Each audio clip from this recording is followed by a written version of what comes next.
What's up? How is everybody doing? Welcome to the fifth edition of Unpopular Opinion. Um, Guys, Forza Milan.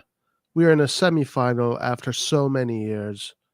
It's a good year to be a Milanista. Well, every year is a good year to be a Milanista. Even when things go terribly wrong, it's always a joy and an honor to be a fan of this team that really honors football, a team that plays to win, a team that plays to be the best, a team that whose ambition is to be always number one, and not just in your own backyard, but number one in the world.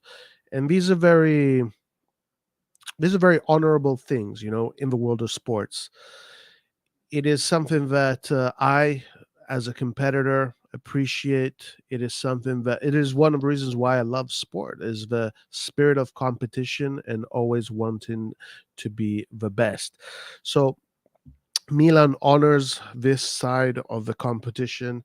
And even when we don't have the resources that all these other teams around Europe have, we still find ways to make it and to build champions. And all of this is because of this history that Milan has built for itself since the beginning. Really, I mean, Milan was already winning international trophies, well, European international trophies in the 50s, La Coppa Latina. Uh, La Coppa Latina, they were winning already. In the first 5 years of when the Champions League started, where Real Madrid won their five Champions League in a row. That's one of the things they're famous for. Milan was in one of those finals in the '58 final, which, by the way, I want to see revenge. Anyway, so let's not talk about that right now. And 63, we got to the final. We won a bunch of European. We won in '63. We won a few other European trophies in '69. Then from pretty much the '70s to the late '80s, so about 15 years, 16, 17 years. The Berlusconi era comes in, and right away we get into three finals in the span of 4 years. Then we get into another two finals in the span of another other 3 years. And then in the early 2000s, we rebuild after a short period, a gap, bridge period. 2003 back in the final, 2007 back in the final. Then we went back to sleep. Just like in the '70s, Milan went back to sleep. And now the giant is awake again, and it's coming back. And we're starting to see the fruits of this project. It's been 3 years now.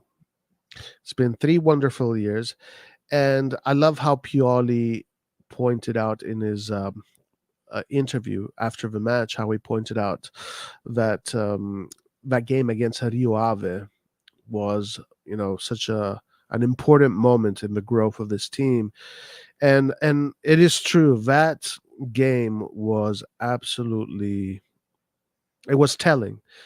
It was telling that this team, the project, had European DNA because that was a war. It was a grind. And we were there in the freaking freezing rain till the end, making penalty after penalty after penalty. Super difficult match. Of course, back then we didn't have a roster that we have now. So a team like Rio Ave was a challenge to us back then. Maybe we still are today, but obviously back then it was completely different. Our roster was still fighting for fifth spot in Serie A. We just, we needed to finish. Oh, no, sorry. I can't remember if we were trying to finish for fifth spot or we're trying to finish for fourth spot. If I'm not mistaken, it was fifth spot. So that roster was still a young roster. It was still a very, very, very young roster, and it was incredible. Yeah, that was the year before we tried to go in for the Champions League. So it was Tonali's first year. It was Tonali's first year. So that was the year that we had qualified to the group stages of the Europa League, and then we had to go through those group stages, the preliminary stages, and that match against Rio Ave was what told me and what told a lot of people and what told Pioli, this team has a European DNA. And now here we are 3 years later, and we're back at it again in Europe, the bigger stages, semifinal against Inter, guys. Wow, wow, wow. Incredible. Incredible. What an incredible moment in Milan's history this is. Of course, guys, today in Unpopular Opinion, what we're going to be talking about, Pioli's masterclass against Napoli. And it's not just Pioli's masterclass, it's deeper than that.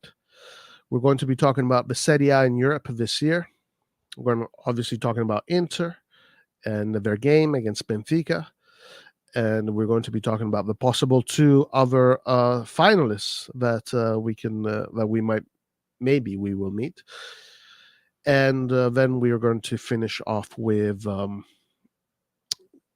some Sempre Milan, go through some articles. And in the meantime, let me just say hi to chat.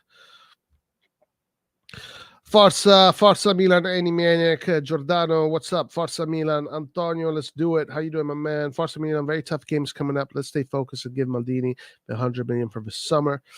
There was a report that came out suggesting that by the end of this, so far, not included if we make it to the final, we already have generated a little bit over 120 million. Just with prize money, ticket money, and everything else that comes around it. So this is not counting if we make the final.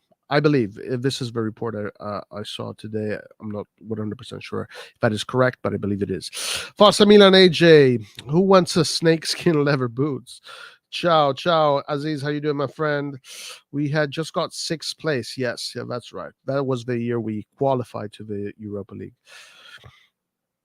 Correct. I think the best thing right now is to focus and get a spot for the UCL. Yes, I mean, right now we have 4 very important games coming up. We're going to look at them also. And these games are going to be absolutely crucial for the Serie A, especially because you don't want to leave it till the end. The last 2 games are going to be very tough because you have Juventus, right? We're playing against Juventus, the second to last game, and then there's Verona. There's this weird lore about Verona. Verona, in their history, twice, the last day of the Serie A, have eliminated us from the top their European spots or a Scudetto. So Verona has a weird lore to it, but we want to get to literally the last games of the Scudetto or the Serie A where we have secured top 4. Of course, right now, guys, that is the goal, top 4. It's the Scudetto now. No need to even think about it. No need to even think about the Scudetto. Now it's we got to get that top 4. This is good for Serie A. Yeah, we will discuss fast. Forza Milan. From 6th place to semifinals of UCL without a right winger. Any news on Juve's situation with their 15 points? So far, it looks like that nothing has been decided, but it looks more so right now that they're not going to give him back the 15 points, but we will see how this develops. We shall find out how this develops.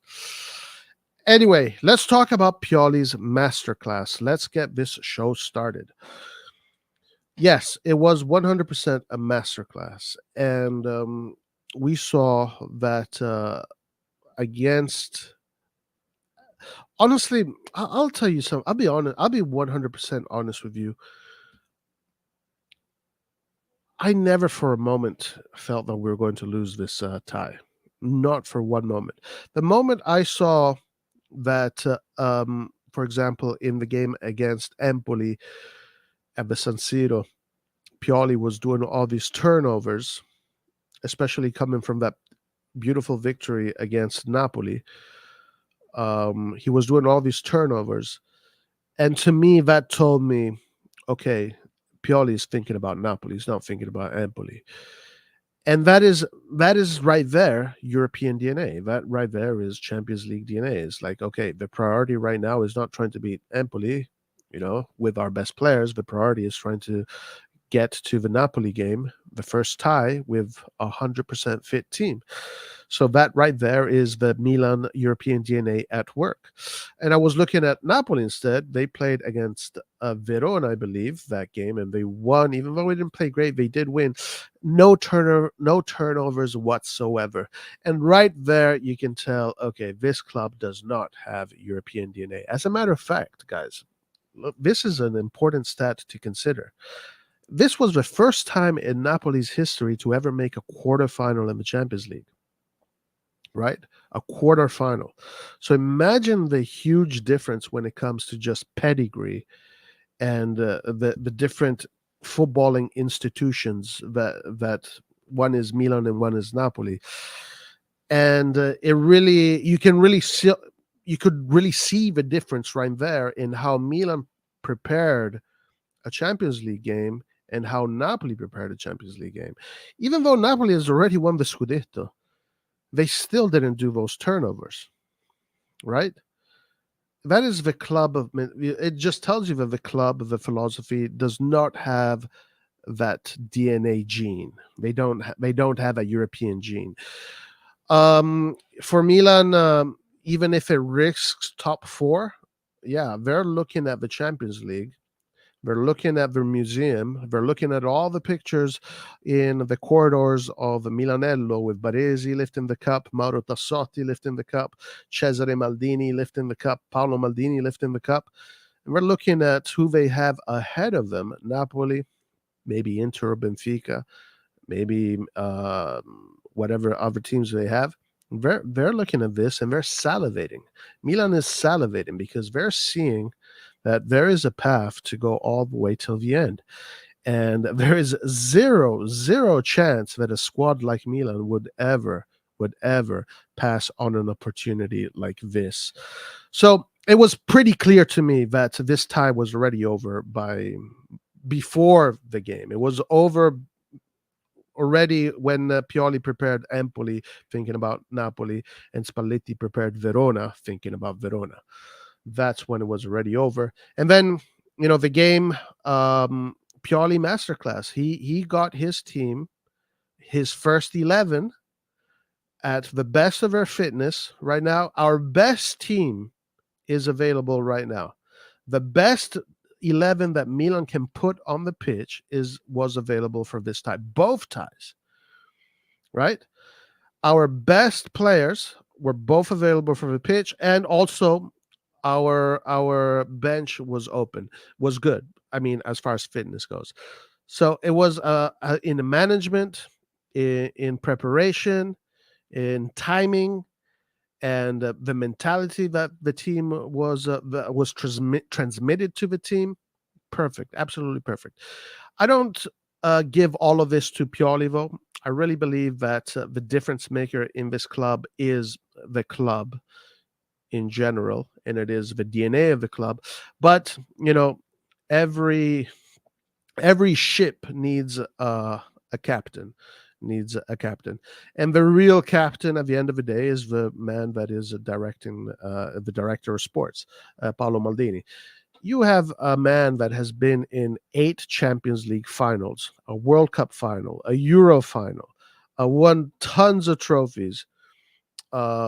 We're talking about a man that is very unique when it comes to, a super winner, a super champion, international level, not domestic level, international level.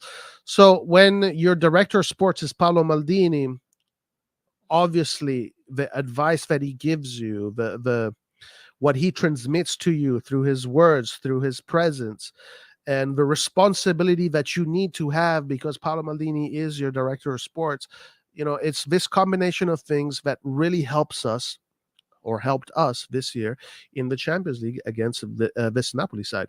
A Napoli side that I know in this channel there's a narrative going on. A Napoli side that is actually really, really strong. I know a lot of people want to think that beating Napoli was a walk in the park. No, no, no, no, no. We had a very tough opponent in front of us, and we got the job done because of all of this pedigree and because Pioli prepared these matches perfectly. So now we go into the match, and you just look at Napoli. They're a mess. You know, the team doesn't know how to behave. The fans don't know how to behave. The club does not know how to behave. The Champions League for Napoli, unfortunately for them, is a mystery. You know, but it's still something that they need to figure out how to do. And that really was the big difference right there. While Milan, perfect from the first minute till the last minute. Milan was absolutely perfect. Second game, also same thing. I mean, Spalletti does do a bunch of turnovers when he prepared the game for Spezia, while Milan against Bologna did a 10-man turnover, something that I've never seen before. So even more so tells you how much Milan has this European DNA. They see the path. They're like, man, we can really get to a semifinal. I'm resting all of my players, putting in my second lines for against Bologna. I don't care what the result is going to be. I just want to make sure that when I play that second leg against Napoli in their home, in their stadium, with their fans, I want to have the best team, the fittest team I can possibly have, and Pioli did that. This has to be a masterclass. One thing that I'm seeing a lot in media is how a lot of people are talking about.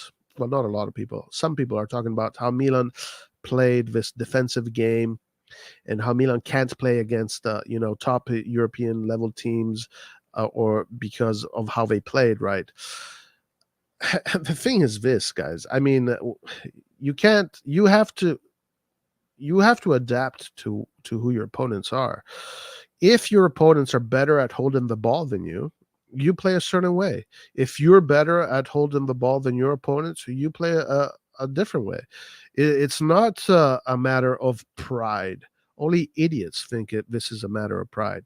Now, Milan in general is a team that likes to dictate play, hold the ball. But there are some teams in Europe right now that are better at dictating play and at holding the ball. So you're not gonna face them with the idea of pride. You're gonna face them with the idea of winning. And what Milan did is actually something that is very interesting. Something that Thiago Motta, when we faced, I think it was Bologna. No, no, no. It was the Empoli coach. It was the Empoli coach. I believe. Yes, it was Zanetti, the Empoli coach. He said that with Milan, what you have to do, you have to not give them space and slow down the game. That is the best thing that you want to do against Milan in order to get something out of them. And that's a very clever strategy. And it is not a strategy of a loser. That is the strategy of a winner. Because I know that if I know that you can hold the ball better than me, I'm going to change my strategy and beat you anyway with a different strategy. And this comes down to the versatility of coaches, the versatility of football. You don't play football only in one way. You have to be able to play football in many ways, depending on who your opponent is.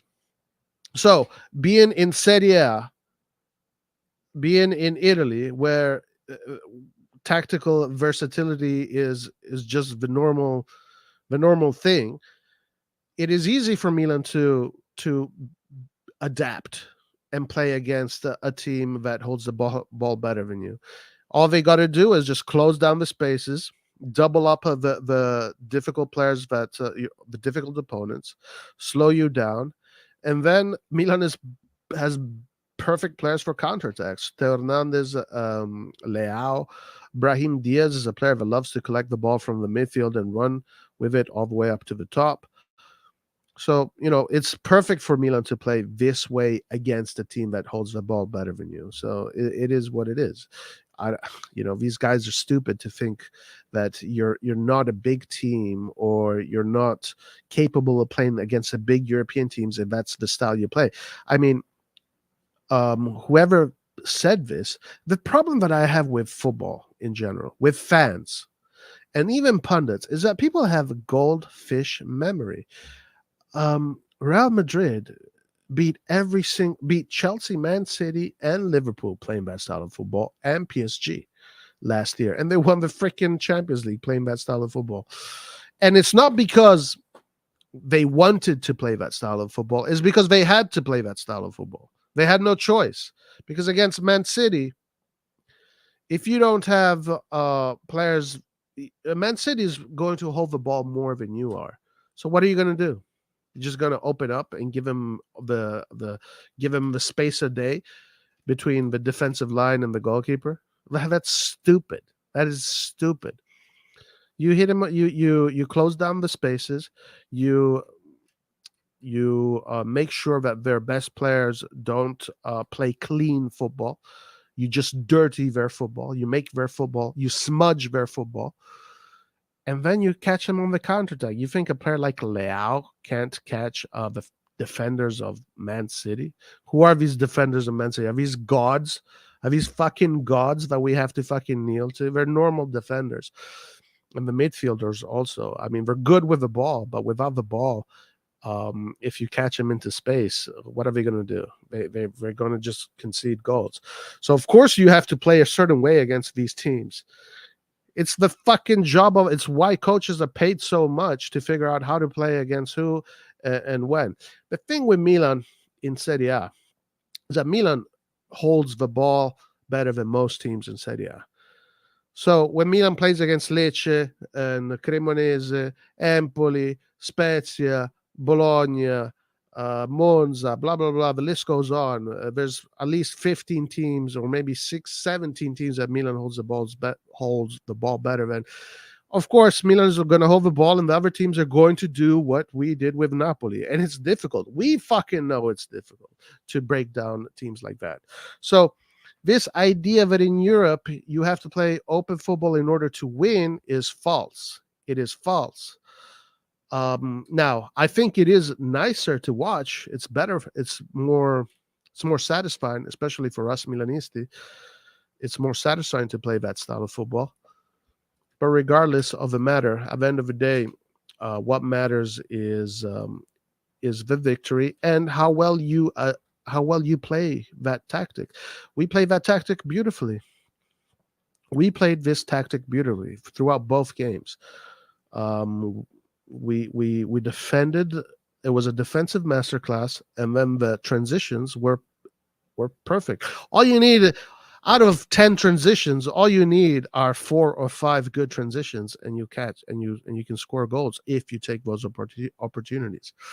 Like, not every transition is going to be perfect, but you're going to have at least 10, 12, maybe even more, 15 transitions per game. All you have to do is 7 of those good. 7 good transitions, you'll score at least 2 goals. And those are the numbers when it comes to football, more or less. So, masterclass from Pioli, and masterclass from the management for not firing Pioli during January. Masterclass for them to stick with Pioli, stick with the project, not just melt everything when shit was hitting the fan, right? Because it's very easy when things go bad for everybody to say, this guy out, that guy out, we got to change everybody, everybody sucks, Maldini out, Pioli out. But it's more difficult to glue everything back together, right? It's not difficult, really. You just let it happen. But props to this management for not falling under the pressure of 90% of the fans that live in panic mode. So prop to the management, prop to Pioli, prop to the squad, prop to these 11 players that come from last season. Listen, one thing about, I said a lot of things this summer, and I swear at this point, I should just start fucking betting money because I can't believe how many fucking things I'm getting right. My level of analytics has just gone so high. But I said this summer that this year it was going to be the players from last year that were going to carry the team. There was no new player that was going to join this summer that was going to have zero impact on how this team progressed. It was going to be the growth of Brahim Diaz, the growth of Tonali, the growth of Leao, the growth of Hernandez, Kalulu, all of them. It's pretty much last year's team, and nobody else has joined this team. Everybody else that has joined this team is pretty much just a shadow, a ghost. And props to these guys that have been in this team for 3 years now and have grown in this team and are fucking pushing this team to the limits. They're doing an amazing job. Getting to the semifinal is incredible. It is incredible. Getting to the semifinal after 2007 is freaking incredible. So, masterclass to all the players that have been with this Milan for 3 years now. Masterclass from the coach. Masterclass from Pioli, and masterclass to the fucking fans of the San Siro, who always give this team the right spirit to perform in Europe, and those choreographies that they do are just unbelievable. It's incredible stuff. It's incredible stuff. Masterclass. Guys, before we move on, make sure to click that like button. Click that like button. Comes out we'll find out tomorrow about what happens. They said tomorrow we'll take the decision on the Juve's 15 points. Yes, and listen, if that happens, we are going to do a stream about that, because then our situation is completely different. Then top 4 it becomes even more difficult. By the way, before the UCL derby, we'll face Lazio and Inter will face Roma. Yeah, that's pretty cool. Listening to you in my night shift. Hey, cool, man.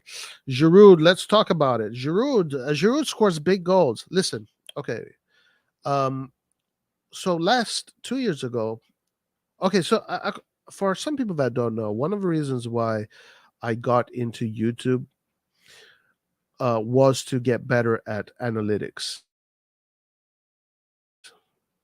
Because the pit happened, I was coaching like a motherfucker. I was so many hours, just every morning, afternoon, night. And that takes a toll on your body. Pandemic happens, so coaching stops. I'm like, okay, you know what? Let me work on something that I thought I wasn't too strong at while I was coaching, which was analytics, because I just didn't put much time into it. So when Giroud came into the squad, Giroud was a player that I already knew. I wasn't very excited about Giroud. I thought this was a shit sign. I thought it was a shit signing, but I thought he was going to give us something around 11 to 12 goals. Now, I was right about that, how many goals he would have given us, but I was completely unaware of what impact he would have on the team and the weight of the goals he scores, and what a great personality he is to be in the locker room, and just a natural born leader. So moments like these, when you kind of see that you make these analytical mistakes, that's when you, okay, this is what I have to do. Next time I analyze something, I have this precedent here where I made this mistake, and now I got to look at the data analytics of why Giroud is actually the way he is, and then reassess my ability to analyze things.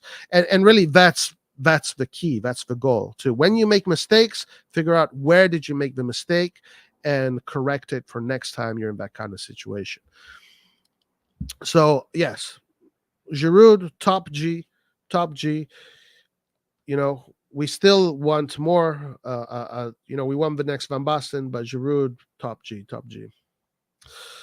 Won a perfect summer mercato, Amrabat and Højlund. That's it. I mean, that would be a great mercato. I don't know if that's it though, because we need more quality in the attack and third. We need come on, guys. I mean, we need more quality in the attacking third. Let's be honest about it. Rebic, Origi, I hope they have a great end of the season. I support them. I want them to have a great end of the season. It was Origi's birthday. Origi's had a torrid time in Italy. In Italy, they consider him a complete flop. Not just Milan fans. Everybody in Italy just considers him a complete flop. So I wish him the best. I wish that he would perform at high levels in this last stretch of the season. Rebic, man, Rebic needs to be in a new club, new motivations. I don't know. Maybe Messias, we could get something more of a Messias. Messias is going into his 33rd year, 34th year. So we can start thinking about getting a new offensive winger. I would say we need more than just a striker and a midfielder. I think we need a striker, midfielder, and maybe three more attacking midfielders. We need quality. We need a quality roster that can guarantee us the Serie A and the Champions League every single year. That should be the goal of the club. The goal of the club at this point onwards, because we have gone through our baby phase, we have gone through our child phase, we've gone through our teenage phase. As teenagers, we won the Scudetto. Now we're about to get into adulthood. And from now on, I think we cannot consider ourselves a young team anymore. I mean, we are a young team, but not a youthful team. From now on, from especially next year onwards, it has to be we are a team in its prime, and we should have a roster that covers the Serie A and the Champions League. One competition is not enough. But Holland just improved himself for 3 months. Not a big deal. It's a risk. Holland is very young. Under the guise of Milanello, he will improve tremendously. They are bitter. Absolutely. Ciao, ragazzi. Few observations from Inter today and a rewatch of us. Pay special attention to Di Marco when we won in mids, and we can do it. Having said that, must pay special attention to our depth of attack. But I think we have the best team in the competition. Wow, I like that.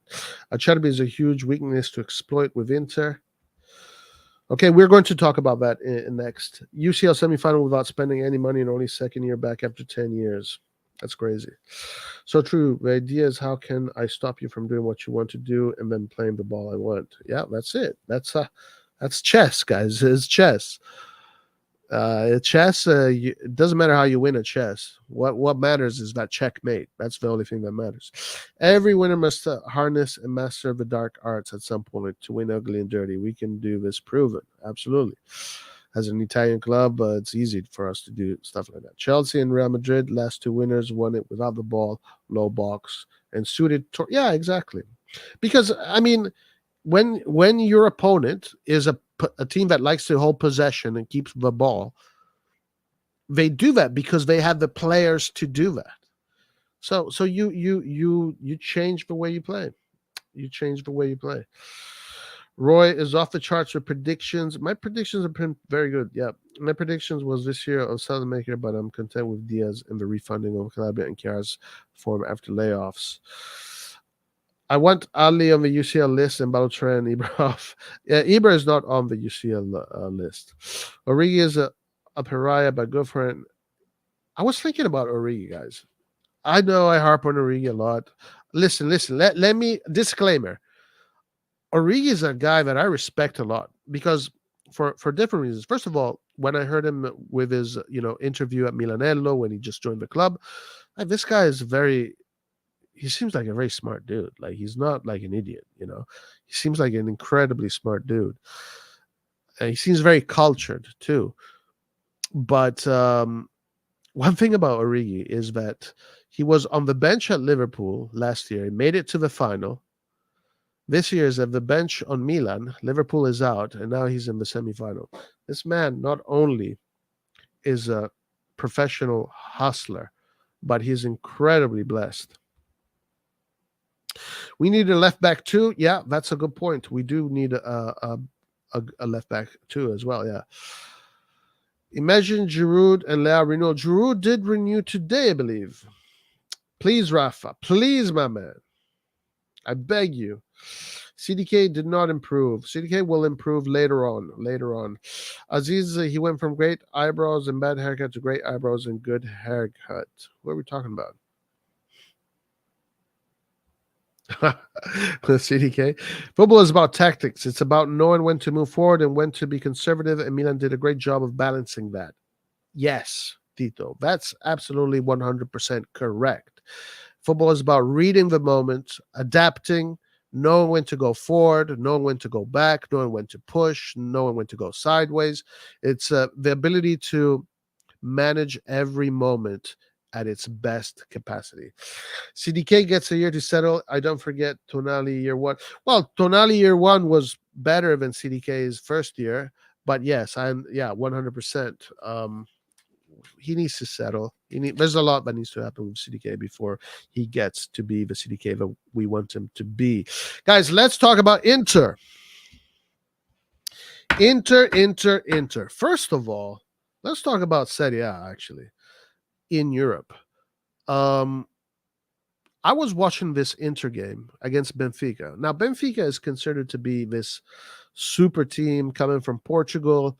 Benfica does have, I believe, Benfica has a lot of pedigree. Benfica has been in the European finals since the beginning. They, the first Cristiano Ronaldo, his name was Eusebio, and Eusebio used to play for Benfica. The first football superstar kind of thing, right? Media darling. It was Eusebio. So Benfica has a lot of pedigree.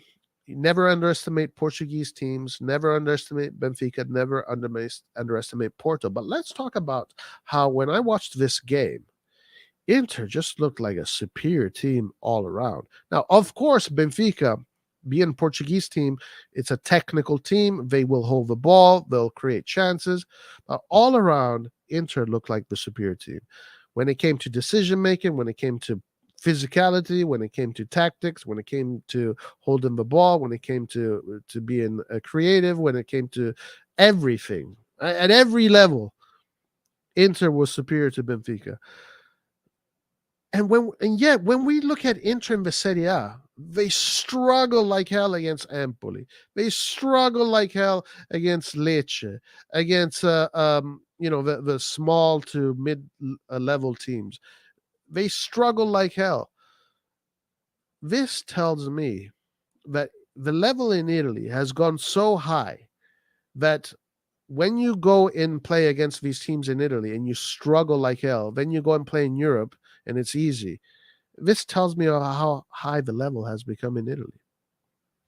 The lower level teams in Italy, the mid-table teams in Italy are pushing the higher teams very, very high up, very far. And also the Seven Sisters. We have the Seven Sisters.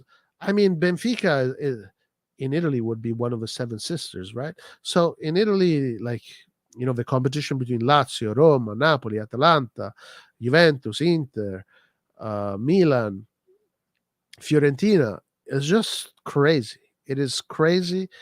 It is so crazy that it makes one of the worst Inters of the last 5 years look like a really good team against Benfica.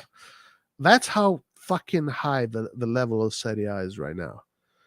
That against Benfica, one of the most informed teams in Europe, a shit team like Inter that right now is 6th, because if you do not take away Juventus points, Inter right now is 6th.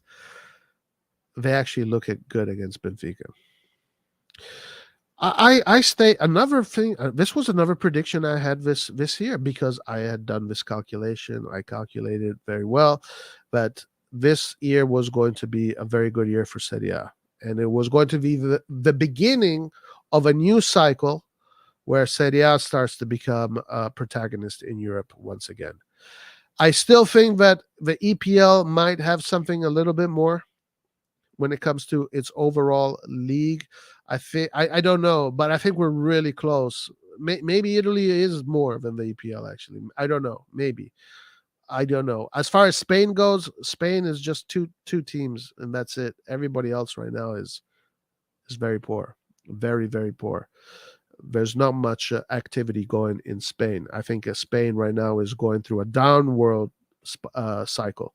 They had their cycle, super high peak, incredible high peak, and right now it's just the Real Madrid being Real Madrid, Barcelona being Barcelona. The rest of the teams there are not pushing Real Madrid or Barcelona, you know, to it's just Real Madrid is Real Madrid. Real Madrid can live in its own universe. It doesn't need it does it, Real Madrid has transcended football at this point. But incredible, incredible. So let's talk about Milan versus Inter, in my opinion, on this game. First of all, I think that Milan is still the favorites to beat Inter. It's not Inter's not a team that really worries me that much. I feel like I don't know. We're gonna find out what this bout is gonna be like. I don't. I think the war between Milan and Inter already started once the whistle was blown, and it's going to be a media war, an info war. It's going to be an info war between them for in the build up. So there's going to be a lot of little skirmishes in the media back and forth between maybe players, pundits. We're going to see a lot of these kind of things. Then the fans, the city is going to boil up. The war has already started. The war is happening right now as we speak. And the question is, should Pioli start thinking about Inter already today, or should he think only of the Serie A? I don't know. In my opinion, I would think if I would like to see Pioli continue to do turnovers into the build-up of the Inter game, and also because it minimizes injury risk of your first players.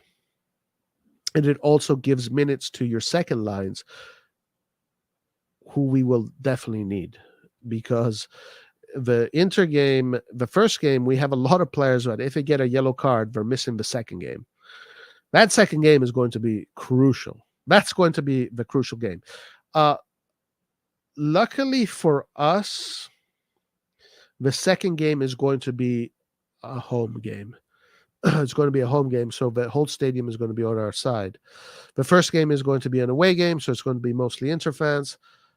It's not 50-50 like how some people think it is. It's not like that. It's going to be mostly Inter fans, and the away game is going to be mostly Milan fans. So, I would want to see the team should be at its peak at the second game. The home game, that's the game that we should be at our peak. So if I was Pioli, I would essentially just manage the squad in order to get it at its peak by the second game of that clash. Now we are playing. I believe we're playing Lecce. We're playing. Let me see, guys. Let me see. Who are we playing in the Serie A? Give me a break here. Who are we playing in the Serie A for that game?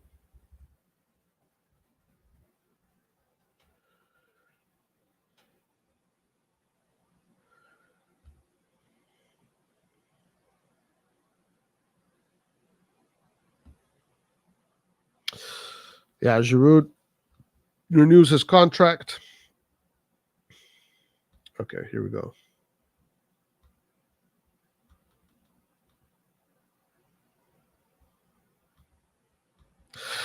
All right, so we are playing Lecce Sunday.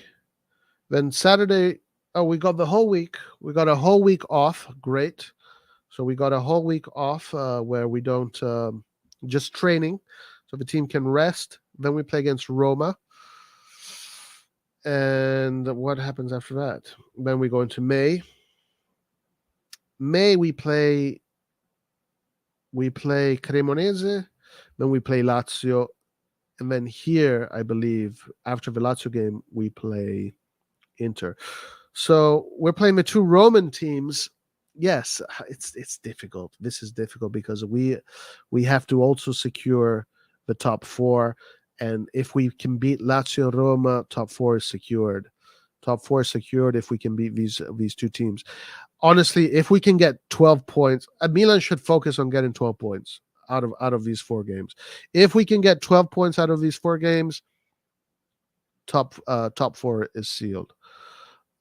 We can definitely beat Lecce after that confidence boost we got from beating Napoli in the Champions League and being a semi-finalist. Like we're back in the Europe that counts. We're back in Europe. We're a European team. We're a top four European team. So that boost of confidence should help us beat Lecce. I believe it's going to be. Where's this game going to be at? Let me see. It's going to be at the San Siro. So it's at the San Siro. It's going to be popping. The energy of the crowd. After the team giving us such a gift, and it's going to be a magical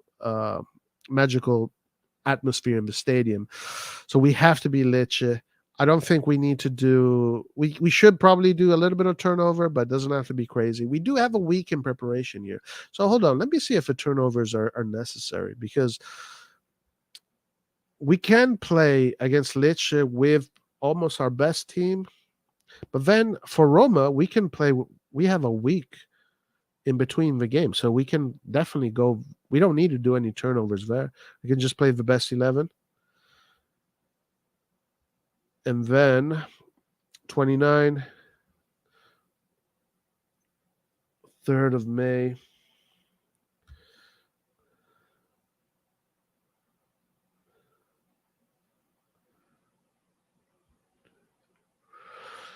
Yeah, then you can kind of do the same thing against Cremonese. Maybe you can do a little bit of turnovers there for Cremonese and start thinking about the Inter game there. Then against Milan Lazio, you probably want your best 11. I don't know. It really depends. This is going to be tough. I'm glad I am not. I do not have Pioli's job right now, guys. I'm very glad I do not have Pioli's job. He is going to have one heck of a headache coming up for him, and to see how he's going to prepare for these games. Man, this guy, if Pioli guys had hair, it would turn gray in the space of 2 weeks. With what the schedule he has coming up, he's got to be Lazio, he's got to be Roma, and he's got to be Inter. It's tough, and he's got to be these small teams that are going to close and just play defensive football and just close down. But anyway, at the end of the day, I think that, in my opinion, and I'm being extremely objective here, I'm not fucking around. I'm not being a Milan tribalist. I don't care about tribalism, actually. I despise, well, I don't want to say I despise it, but I like to be extremely objective when I talk about football. When I look at all the cards on the table, I see Milan being the favorites against Inter. One, because in Italy, there's a strange phenomena in Italy. Most people in Italy, when it comes to Europe, they will say they support Milan because they like Milan, right? Not all of them, but a lot of people will say that if there's a team, they'll say, I hate every single Italian team, but if there is a team that I prefer, it's Milan. So a lot of positive energy going towards Milan in general, because to Italy is going to have to decide, are they going to support Inter or are they going to support Milan, right? Because the whole of Italy is going to be watching this game, and the whole of Italy is going to have to decide what will piss them off the most, seeing Milan going to the final or Inter going to the final. We know that Inter is one of the most hated teams in Italy, and while Milan is not one of the most hated teams in Italy, Milan is actually one of those teams that is a little bit more neutral. So, you're going to have a lot of heat going on Inter's side. And then you have just that European DNA, Paolo Maldini being in that camp. They do have Zanetti, but we have Paolo Maldini. I think Milan is favorites by these margins. 50.5 Milan, 49.5 Inter. I think it's going to be like this. It's going to be a war. It's going to be a war. One of the things that is going to be a determining factor in this game is going to be the first game and the yellow cards. Because I think Tonali. I'm not sure. There's a list of 4, maybe even 5 players right now that if they get another yellow card, they get suspended for the next game. So that is going to be one of the determining factors of how this tie goes. And that's why I think and I believe that Pioli needs to manage this very, very, very carefully. And he needs to have his second lines ready to go. So he needs to play his second lines. During this period of when we're playing these 4 teams, Lecce, Roma, Cremonese, Lazio, we need to see Pobega. We need to see Florenzi. We need to see Origi. We need to see Rebic. We need to see CDK. We need to see Vranks, Chow. We need to see Kalulu. We even need to see maybe Balotelli. So these players need minutes. So one thing that I think Pioli is going to do is play all of these guys and make sure that by the time they get to Inter, they will. We have a lot of players ready to go. Hopefully, we don't have to do that. Hopefully, we don't have to do that though. Hopefully, nobody gets yellow cards in the first tie, and we don't have to do that. Anyway, it's going to be a lot of fun. It's going to be a great clash. A great clash. So today I'm having a guest in my Unpopular Opinion show. That guest is Antonio. Let me get Antonio in. Antonio.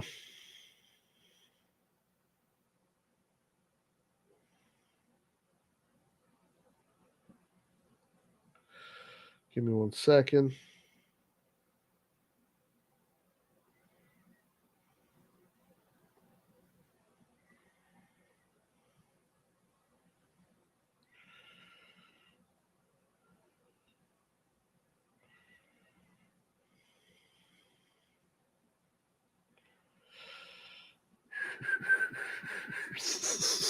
Okay, let's go to chat. Let's see what you guys are saying in chat.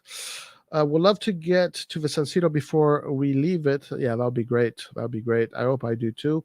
What I find funny is that Juve fans thought Serie A would die if Juve doesn't play in CL. No, actually, Juve is one of the reasons why today the Serie A is being called what it has its reputation, because Juve goes to the with Allegri and Conte, with these 2 coaches, Juve goes to the Serie A, goes to Europe and loses these silly games. Like, how are you losing to Maccabi Haifa? How are you losing to this Benfica? How are you losing to all of these teams? Villarreal. Look at what they did against Villarreal last year. That was so embarrassing. I don't think Milan would do that. I don't think Milan would lose to Benfica. I don't think Milan would lose to Villarreal. I don't think Milan would lose to Maccabi Haifa. I don't think Milan would do that. Milan would not play these games the way Juventus plays this game. I'm fucking pissed off at Juve, man, because of how they approach the games in Europe. Fucking losers. Yes, stadium, Pete, do it. I will try to find tickets and we'll hit up his fan to meet up, because Rock the man, guys. Subscribe to Rock's channel, Milan Channel TV. Very funny stuff, and great Milan conversations. Do we know when the ticket for? I'm not sure. I think the rest for Lecce been full force. Yeah, maybe because they did have a very difficult game. Huge marketing for the Milan teams now. It's about doing it right. Yeah, it's a great thing to have 2 Italian teams in the Serie A. So, guys, check this out. There's going to be a Serie A team in the final of the Champions League, and that Serie A team, I hope it's Milan. Let's say it's going to be Milan, and we're going to play either Manchester City or Real Madrid. All right, guys. Now, according to the analysis that I made, the best team in Europe is Real Madrid. And I saw this on how they hold themselves on the pitch, on how they move the ball around, the composure they have, and the balance that they have in their formation. Now, I do not see those same elements with Man City. I see a lot of a Man City seems more like a bullet. They play more like a bullet, but I don't see the same level of composure and the same level of quality when it comes to how they move the ball around. So I really think, in my opinion, guys, my opinion, Real Madrid is going to be in the final. And I think, and I'm not saying this because that's what I would like to see, Milan Real Madrid. I really not saying this. I promise you, because it is what I would like to see. I just don't think Man City has what it takes to beat Real Madrid. But I fucking think that we can beat Real Madrid, guys. I think we can beat him. Fuck yeah, let's do it. Let's get into the final. Let's do it. The second string can do it with time. Okay. Yep. Need tickets, guys. Tickets on sale. Tickets on sale.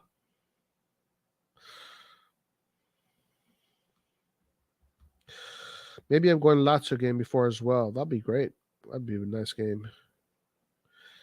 Help a brother out, Pete. Madrid. If Lazio and Roma make the top four next season, then Italian league will be shit. 100%. 100%.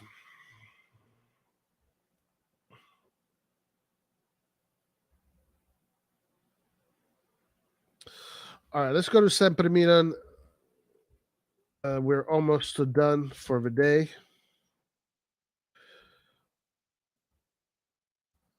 This edition of Unpopular Opinion wasn't so unpopular. But guys, if you have not, please click that like button. Click the like button. I haven't asked you yet, so please do me a favor. Click that like button and let's get that algorithm going. So, Mike Magnan, the MVP of AC Milan, the top elite level player that we have at AC Milan, his current salary stands at 2.8. And I saw a report saying that Milan wants to raise it to 5. Yeah. Well deserved. I hope he stays with Milan. This is another guy. Now, listen, the thing about our superstars is, of course, a year ago, no fan of the EPL knew who the fuck Magnan was. But now that they play in Europe and in the eyes of the world, Magnan is everybody wants Magnan. Yeah, of course this is going to happen, and we're going to have to suffer through the sharks around Magnan as well. That's coming up, guys. Be ready for that. Be ready for that.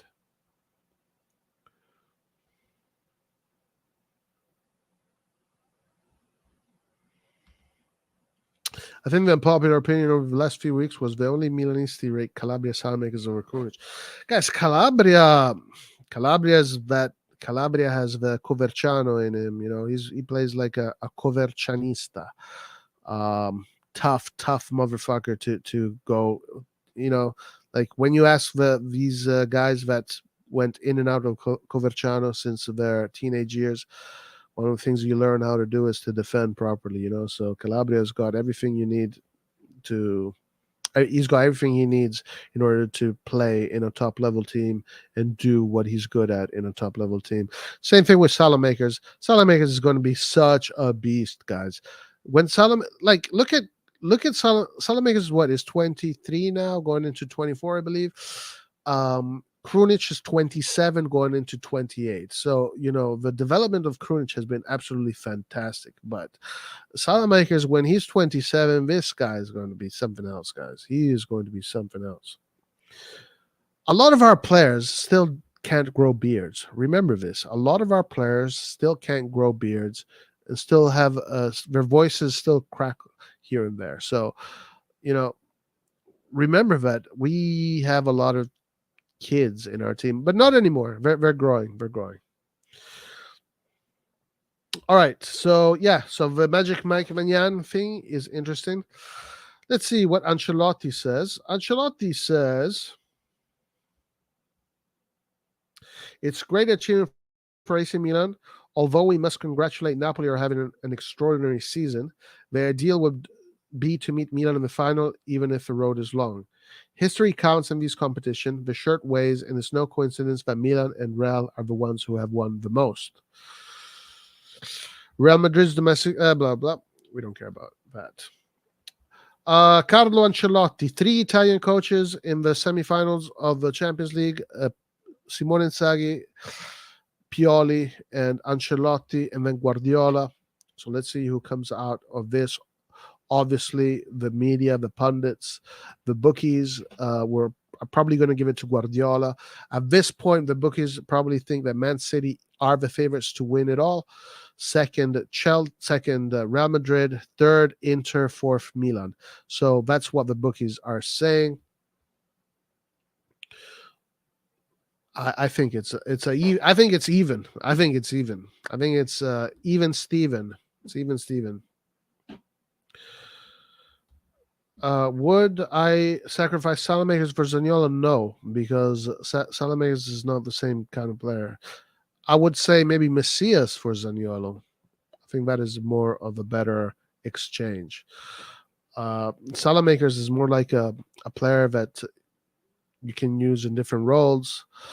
No, Salamakers, I'd be crazy to let Salamakers go.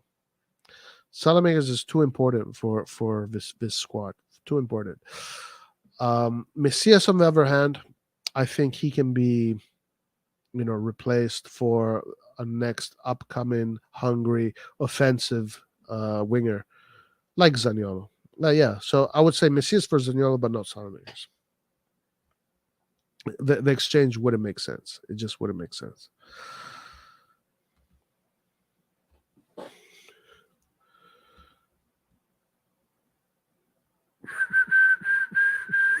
Okay, anything else? Anything else? All right, so here we have this article.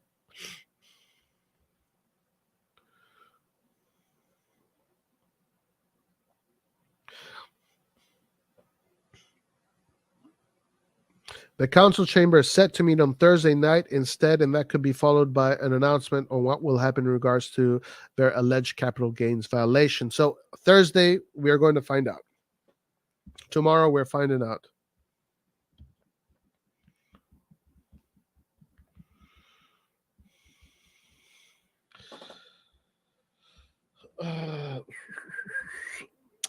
Thank you, Rosario. I really appreciate you, my man. Really appreciate you. Guys, if you can, please click that like button. Click that like button.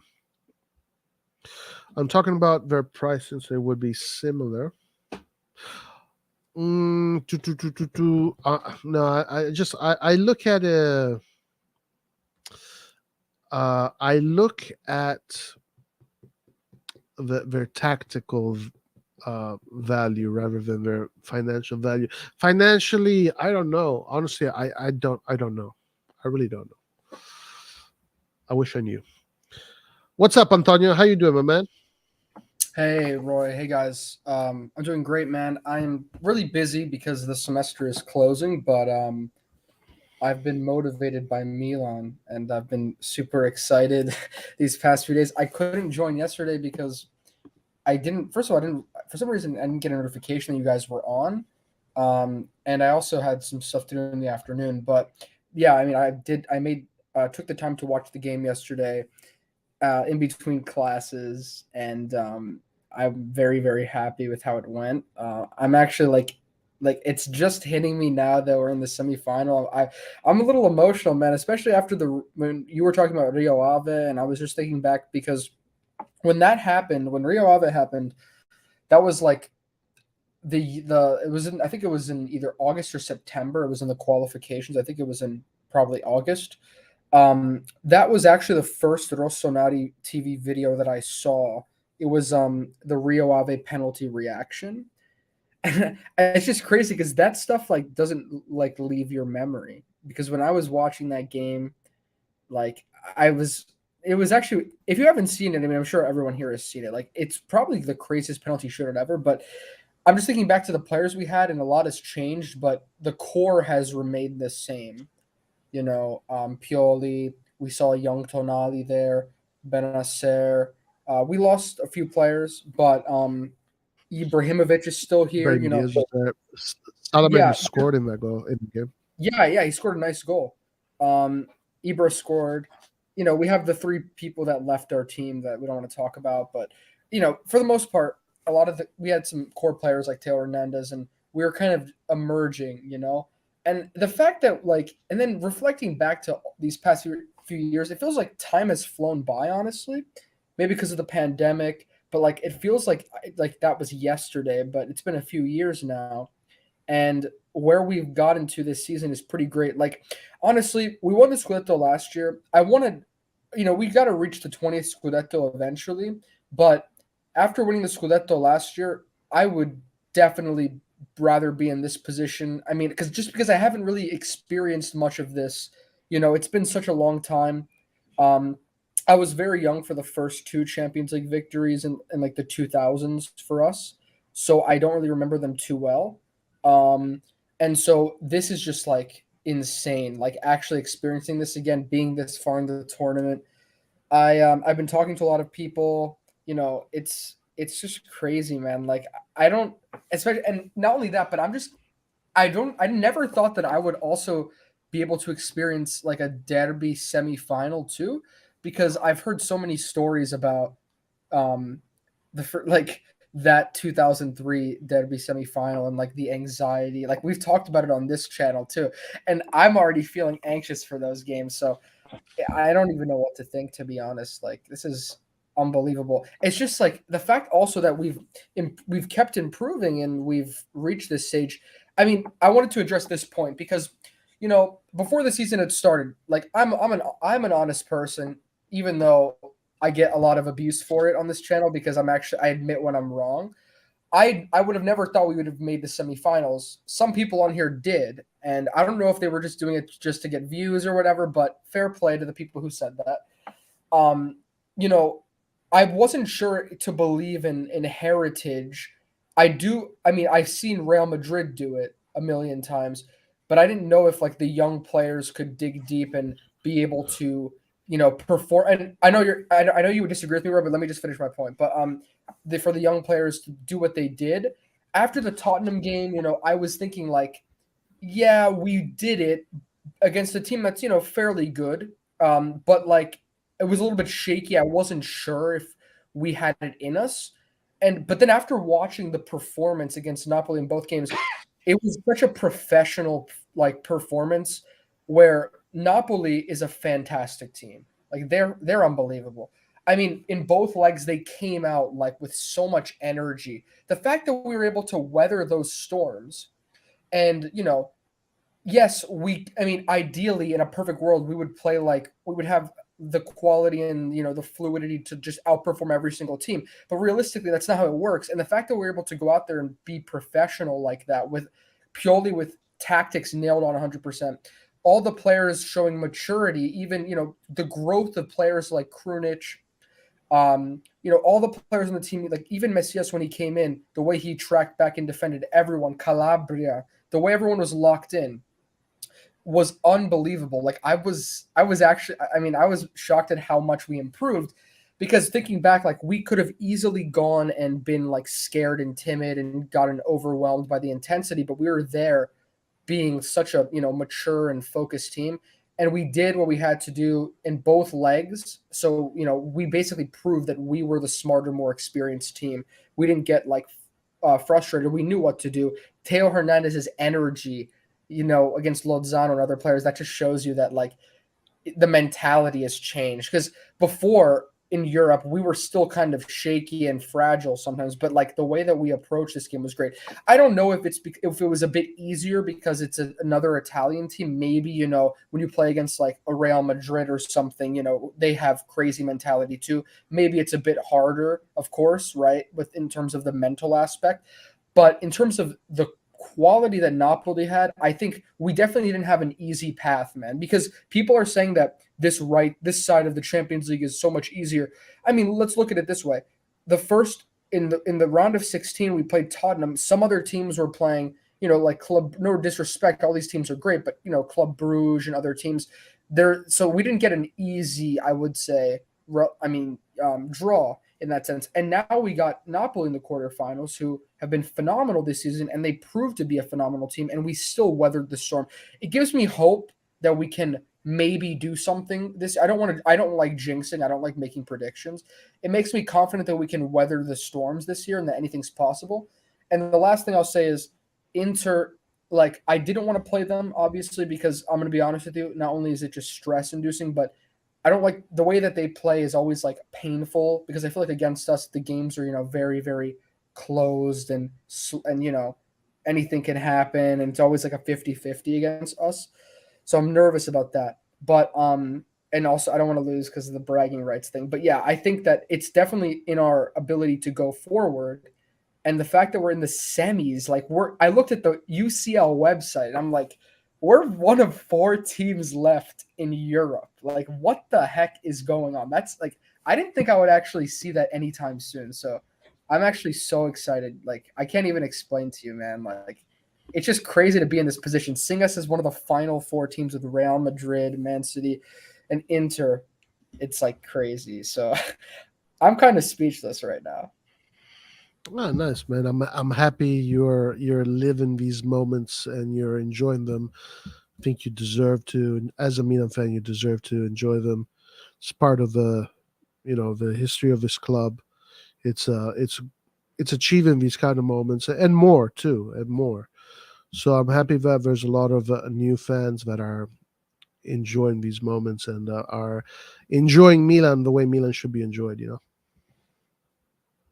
For sure. Yeah, 100%. I mean, you guys, I've heard like my family, you guys talk about everything in the past, and it's been great. But like, I'm gonna be honest with you, from like my own memories, the earliest I can remember like actually understanding what I was watching was probably like the 2011 Scudetto. I was like just barely old enough to like understand, and then shortly after that, it's been a dark, dark period. But it's like I was saying this. I've been on some other live streams, but I've been talking about Milan. But I've been saying this like it's like last year and the year before that when I was watching the semis and the final of the Champions League, I was like, wow, like this is crazy. Like there's no way. Like I don't see Milan, getting to this fall, this late stage, like in the next few years.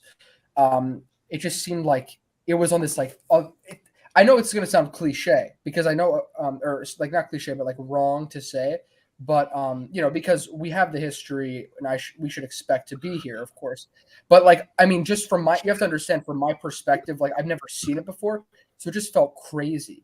Like yeah, Marv's a funny guy, so I'll let him roast me. But That's funny. Thank you for the yeah, super chat, Marv. I appreciate it. it's gonna Marv sound. says Antonio says he's speechless, but talks for 30 minutes. Yep. Well, listen. Let me talk. Let me talk, as Kevin De Bruyne said.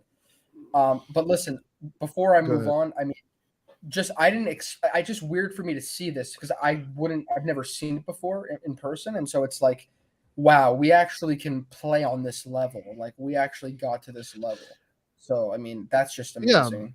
yeah. Listen, with how Milan was building this project, I saw it coming because I think, look, and if I'm not trying to, it's not a criticism to you. It's not a criticism. Don't take it as a criticism to you. That's what I'm trying to say. But there's this idea that whoever plays in Europe is like this unreachable god, and they're all like gods, and they're like in us in Milan and the Serie A, we're all these little, inferior human beings that could never step on a field with players that play in these huge European clubs, whatever. But it's not like that. The margins are actually very small. It's not like the margins are never huge. And the thing is that the way Milan did it is by building the champions in their home, right? Like that's the thing. Like we don't see that a lot. We usually see We usually see a team like Man City buy all the Milan players and then use Milan players. I'm not saying that that's what they did. I'm just giving you an example. A team like Man City would buy Magic Mike, Leao, Hernandez, Tonali, Benacer, and then they put him in Man City, pay them a shit a lot of money, and try to win the Champions League. You know, those are the same players that are playing for Milan right now. You know, that's what I'm trying to say. It's like we have the know-how, we have the technique, we have the tactics down, we have the prestige, the pedigree, we have all we need.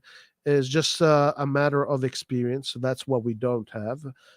That's what we need. We need to get the experience, and then we will. And then, like Man City is going to be like nothing. It won't mean anything. It'll be like just playing like another Serie A club. You know, obviously we need to keep the team intact. As long as this project stays intact, this is what this project will feel like in a few years. But when we play in Europe against teams like Man City, like Real Madrid, like Barcelona, Bayern Munich, it'll just feel like playing fucking Sassuolo. It'll just feel like playing against Roma. We're already starting to feel this year. You know, when we played against Tottenham, like playing against Tottenham felt like we're going to play against Bologna. You know.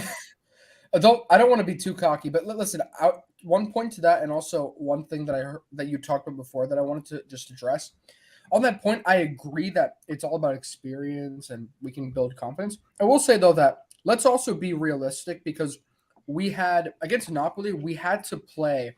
It's not the same thing as playing against some of these like mid-table Serie A clubs, because against Napoli and these teams in the Champions League, we have to be realistic and practical in the way that we play, because we obviously know that some of these teams are going to be much better with the ball and they have better quality dribblers and stuff, and so we have to, in terms of possession, they're better, so we have to just kind of adapt and play a realistic game against them. So it's not the same in that sense, because we have to be, perfect in that sense. We have to be, set up. We have to be ready to react to that some games. But while in the league, we are more like of the protagonists in that sense in the league. Yeah. So but in a few years, we will be that team. We will be that team that holds the ball. That they're going to be doing. It's going to be even matches. Like right now, we're not there yet, but that's what it's going to be like in a few years. Right now we don't have a bench to do that, and we need a little bit more experience for players. But in a few years, yeah, maybe we will dominate Man City. Maybe. Yeah. That'd be fantastic. But on that point so you also talked about the profits we've made this season. I think I read as well that now that we've made the semifinal, I think we have positive profits, which in terms of a club that is like, football clubs these days that, are in the Champions League, especially, and without any, let's just say, wealth from mysterious entire nations, though that's kind of unheard of, because we haven't really spent too much and we've been managing that. So I hope that this summer we've overachieved, we've generated a lot of money. I really hope that we actually see some substantial investment to improve the quality in this team.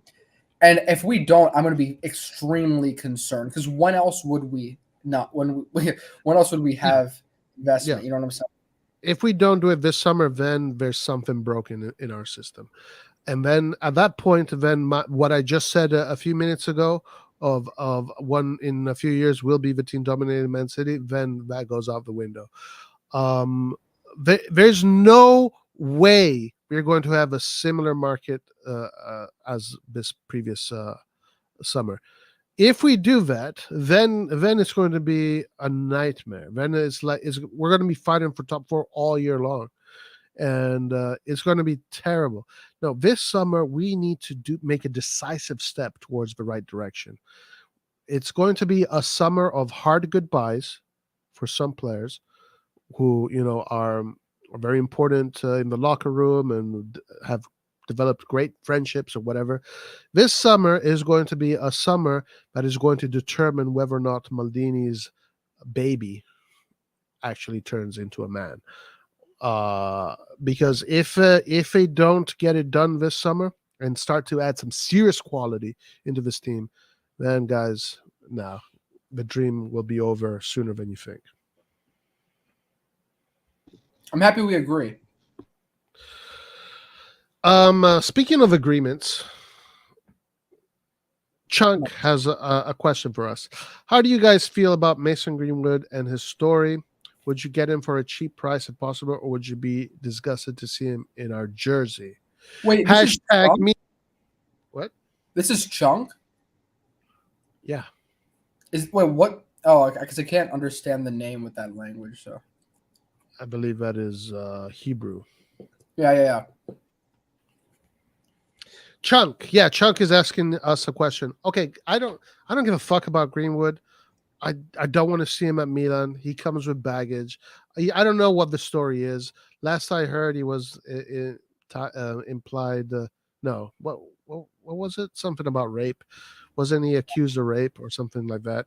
Then Yeah. it turned out to be false. I don't know what the hell is going on with Greenwood. Stay away from players like this. We need professionals. We need athletes. We need Vicha Veraskilias and not fucking people that are doing cocaine and get their fucking girlfriend accusing them of rape. You know, So we need some top G's, no kids. listen, I haven't followed the story too closely, but I will say about Greenwood. There's pros and cons. Obviously, let's talk about the cons. So besides this whole scandal that, you know, he could have raped someone, we don't know. I mean, I don't know what the implications are. I don't know if there's criminal shit. I don't know what's going on. But it sounds like he hasn't been like indicted yet though. But on top of that, I also remember hearing stories about how when he was on the English national team, like him and like someone else, I forget who, I think they got the internet in the middle of like training or like they're like I think even during the World Cup or something like that, him and another player were like getting I don't know if it was prostitutes or something, but they were like fooling around and I think they might have gotten kicked out of the camp. I think they might have just brought a bunch of girls or something. I don't know what they did, but they were basically like they got kicked out of this England camp or something. And I feel like he definitely has like a strange attitude, and I don't know if like for that reason I don't know if he's stable. But in terms of a player, he was very interesting because for a young player, this guy was like he was a good, really good like finisher, goal scorer when he played for United. Like this guy, he's got a great shot, and he's a good like he's very you know aggressive, and he wants to go and score. So he's an interesting player, but obviously, you know, let's get someone else. It sounds like another Balotelli to me, like another one of these guys that don't take their job seriously, and they're gifted. They have natural talent, gifted, but then when it comes to actually being, you know, a top G athlete, a top G professional, you know, they don't have the mindset for it. They want to party more. These are usually players with very short careers, by the way. They might have a really good burst in the beginning when they're young and their body is all good in shape. But as soon as they get to that 26, 27, these players disappear. They go away. I don't know. Maybe I'm wrong and this guy becomes the next Ballon d'Or. He becomes the next Messi. It's just too many red flags around this player. I think there's way better options out there. Yo, hey Roy, has an English person ever won the Ballon d'Or? Yes, Owen. I believe didn't maybe Best. I mean Owen did win it, but I think Best won it too. I don't know if Best won it. Owen won it. Michael Owen won Isn't it. Best Irish? Bruh, Best was the fucking striker of the English. Sorry, not Best. What's his name? Oh, there's another Irish player that I'm thinking about. Wait, who's the Irish player I'm thinking about? No, it is Best. Northern Irish. I knew it. Yeah, Best is Irish. Wait, he didn't play for the English national team? Wait, I don't know if he played for well, I believe he's played for Northern Ireland. Or am I thinking Manchester United? I love Animaniacs comment. Balotelli isn't a rapist, so don't compare. Yeah, that's true. Balotelli is not a professional. That's why that the comparison was there. That these are not professionals. They're more interested in partying, more interested in women and fucking doing coke and fucking drinking and fucking doing this shit, going to the club and doing all this stupid crap. We need professionals, you know, we need athletes, we need top G's, we need the guy that is willing to stay willing to go to bed at 9 o'clock or 8:30 at night so he can wake up at 6 in the morning and get his day started properly. Clarence Seedorf is the prototype player that we need. Yeah. Look at my Not profile fucking picture. yeah, not these fucking party guys and whatever bullshit. This is Roy. This is a reminder. Like my profile picture, it's a reminder of this club. What this No, club I stands remember for. Clarence. He when with his story, and he said the difference with him and all his friends is that he took the athletic side of it very very seriously. He made a lot of sacrifices while his friends were going out at night. He'd stay home, sleep in, have a good night's sleep, have a great diet. Like do everything right, and that look at what it got him. Same thing with Maldini. Maldini was like that. All these guys with these great long careers with all these trophies. I mean, look at fucking Ronaldo. Look at Ronaldo. Yeah.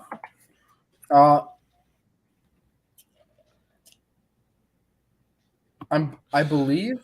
Oh, by the way, Roy. Okay, so check it out. Sorry, let me read this and then tell me. Mason girlfriends dropped the charges, said they had a toxic relationship that started when they were young and now they're happily back together.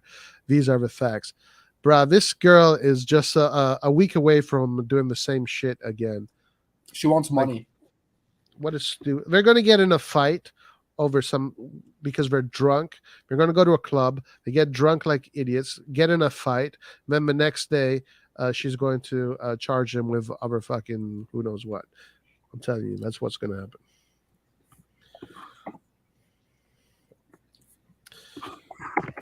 Yeah. What were you going to say? No, I was going to say George Best played for Northern Ireland, but there are some English players that have won it. Like Michael Owen did win it. I think the first Ballon d'Or winner was English because, like, of course, they're freaking involved with like.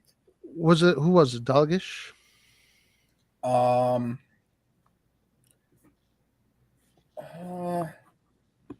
don't. Yeah, it's hard to find in that. Like, oh, there's 4 English Ballon d'Or winners. I found a good one. Who are they? Stanley Matthews was the first one to win it. Bobby Charlton, Kevin Keegan, and Michael Owen. Oh wow, Keegan. Oh, okay, Keegan. Yeah. Guys, we can't get rid of any of these players in the starting 11 we have, and a couple of subs. Messias game with defense subs. There's balance we cannot lose. We can't get rid. No, we should not get rid of any of 11 players, but we should add on to them, or even we should add players to this roster that can challenge the 11 players on the field to a starting position. Nobody in our bench. Maybe Florenzi could challenge Calabria, but aside from that, nobody in our bench can challenge anybody else, in the starting 11. That's the issue. That's the fucking problem, guys. That's the problem. But anyway, it doesn't matter. As long as we have our starting 11, we're going to win the Champions League. What's up? Hey, Roy, let me ask you this. Just for trivia, and don't like cheat, obviously, but this is just for fun. Can you tell me how many Italian players have won the Ballon d'Or in the history? And also, could you tell me which ones won Gigi Rivera, Roberto Baggio, and Fabio Cannavaro. So only 3? Yes. You're wrong. You're not completely wrong, but who's the 4th? I think this is correct. It's the right source, right? Who's the 4th guy? Well, let me make sure this is. Wait, correct. Hold on. If there's a 4th guy, it's probably what the fuck was his name? He was in the 40s. He played with Meazza. No, it's not. Sivoli. Oh, well, not the 40s. 1961, Omar Sivori. Yeah, Sivori. That's right. If there's a 4th guy, it's that guy, Omar Sivori. This source says Paolo Rossi. Now, I don't know if that was the same Ballon d'Or that we are looking at right now. Okay. But the Ballon d'Or as we know it was won by Rivera, Roberto Baggio and Cannavaro. And yeah, Sivori probably yeah, that's if there's a I fourth think guy. Bello Rossi won it too, man. No, Palorossi did not win But the Golden Ball. I've seen it on like a million sources now that I've clicked on it, so I don't know what. Palorossi won probably the Golden Boot, but not the Ballon d'Or. He said no. It says 1982 Ballon d'Or. I'm gonna look it up. No way, no way. Wait, 1982 Ballon d'Or. Get a striker, right wing, and back up for Yeah, 10. he won, dude. He won. The Ballon d'Or? Yeah, 1982. That's crazy, No man. way. I didn't even know that either. That's insane. Are you sure it's the same Ballon d'Or, or is it It has to be. FIFA Player of the Year? I swear. It says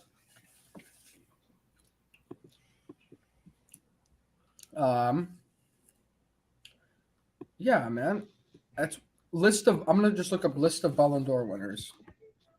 Yeah, Paolo Rossi, 1982. He won it in between Karl-Heinz Rummenigge and Michel Platini. Wow. I've never heard him being referred to as a Ballon d'Or winner. Interesting. Yeah, he's on the list, man. Milan had Gullit won with Milan. That's insane. Gullit, dude, we have some legends, man.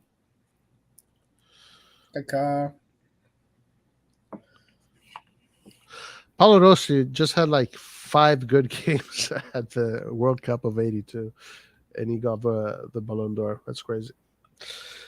Get a striker, right wing, and back up for Theo. 80 to 100 million transfer budget will be enough. Maybe we won't even have to spend so much because of all the players for free. Get a striker, right wing, and back up for Theo. Okay, striker. I will get I will get 2 other attacking midfielders. And when I say attacking midfielders, it could be right wing, left wing, or cam. I think Origi and Rebic need to find other accommodations elsewhere. So we got to replace those 2 players. Maybe even replace Messias at this point, and then bring in a striker. So I think that's 4 plus a left back 5. I would bring in 5 new players into AC Milan. To be honest, Roy, sorry, go ahead. Sorry, we're done. No, I would replace Origi, Rebic, Messias, and Balotelli, and then bring in a striker. I was gonna say, to be honest, like I used to say, like, okay, we need this position, this position. I mean, we do need a striker because like someone that could just go score goals and be the center guy because Giroud, yeah. Right now we have a spot. Sorry to interrupt. I'll just say this really fast and then we have a spot taken in our striking department by Ibra. So we will need to bring another striker in. Yep. I was gonna say, like, besides that position, honestly, just get us some ballers. Like, just get us some players who have quality and can actually like make a difference. Like, I mean, yes, we need bench players, but get us like at least one like attacking, someone with a spark in the attack. I don't care where you put him at cam, put him at the right wing. I don't care. As long as they have quality and they can like help either like, jump players or give good crosses or, just something with somebody with like that touch. You know what I'm saying? Yeah, they need to be. First of all, they need to be at a good age. I don't we can't be that club that gets 19-year-olds, 20-year-olds, unless they're super talents, but that need time to adapt. We need to get these players that are more like of the age of Rafael right now, like 24, 23, 24, that are super hungry. They want to conquer the world. They want to become the next best thing in football. And there's many players like that. Just because the media is not telling you that these players are going to be something or whatever bullshit. There's many players that have that mentality, and it's that mentality that we need. Plus, they need to be super top Gs. So there's a. Okay. No, go ahead. No, I said we need Johan Bakayoko. Yeah, Johan Bakayoko is like one of these super young players that is a super talent. He's 20 now and he's a super talent. So yeah, a player like Bakayoko would be fantastic. But there's other players that are like 23, 24 that you can find that can give Leao competition, that can give Giroud competition, that can give Brahim Diaz competition. Brahim Diaz, again, a second year in a row, does not have competition when it comes to the camp position. Sorry to say that, but it's All right, true. what are your thoughts on De Ketelaere? Like, what should happen to him this summer? Um, De Kettler should be sent on loan to a team like Benevento probably, or a team like Cremonese, and just get muscle. Like all he needs is all De Kettler needs in order to strive to be a top G is to be thrown into the pond with all the crocodiles and all the hippos and all the buffaloes, and he needs to get pushed around. He needs to get into wars. He needs to get into battles. He needs to get into the nitty gritty of things and just develop all those battle scars that will make him into a man. Like this, he's being protected. He's like the golden boy, and yeah, I would say send him out on loan to a team like Sassuolo, maybe to a team like Bologna. We did that with Suso, right? We got Suso when he was young. We sent him out on loan at Genoa. Then when he came back, Suso was a top G player, during that period where during our banter period. So we can do the same thing with CDK. If he stays, then it will be a slow process. But I think you put him out on loan 1 year, then the next year he comes back ready to kill. If that happens, the only goal he would score would be against us. Watch in the freaking Serie A or something like that. Speaking of that, I'm very curious to see what we're going to do with Daniel Maldini. Daniel Maldini is a very interesting player, and Daniel Maldini is his face is changing. He doesn't have that child face anymore. His face is changing, and he's starting to be a little bit more of a man. So I'm very curious to see what happens with Daniel Maldini. Yeah, but What what do are his stats? I don't think his stats are good. I don't see him play that much. No, I mean he comes in as a sub, last 30 minutes of games. But the environment he works in, like he's growing. He's growing. It's a slow process for him too. Slow process for him as well. Roy, what are your thoughts on Enzola from Spezia? Yeah, he's good. He's good. He's a good player. Do He's you carrying Spezia very well. Yeah, do you think that a player like him or like Beto or someone from like a Serie A striker would they be improving our team and would it be like a good improvement or do you think it's not worth it and we should be going for like more prolific people? Wait, sorry. Ask the question one more time. Yeah, I do you think that players like Enzola and Beto, like if we were to go for them, would they be would they be improving our team or do you think that they're No, not really like tested in like big like games or teams or competitions that they're not really going to do much? Beta would not improve a team. Beta would just improve a bench. Maybe same thing for Zola. Maybe Zola, I don't know because Zola does have some good footballing qualities that can fit in the Milan context better than Beto. Um, Beto, I'm sure that he would not uh, magnify the ability, the quality of a team. Rather, he would just give us a good bench player. Some guy that you can put in the last 20 minutes of a game. But Zola, I don't know. I'm not sure.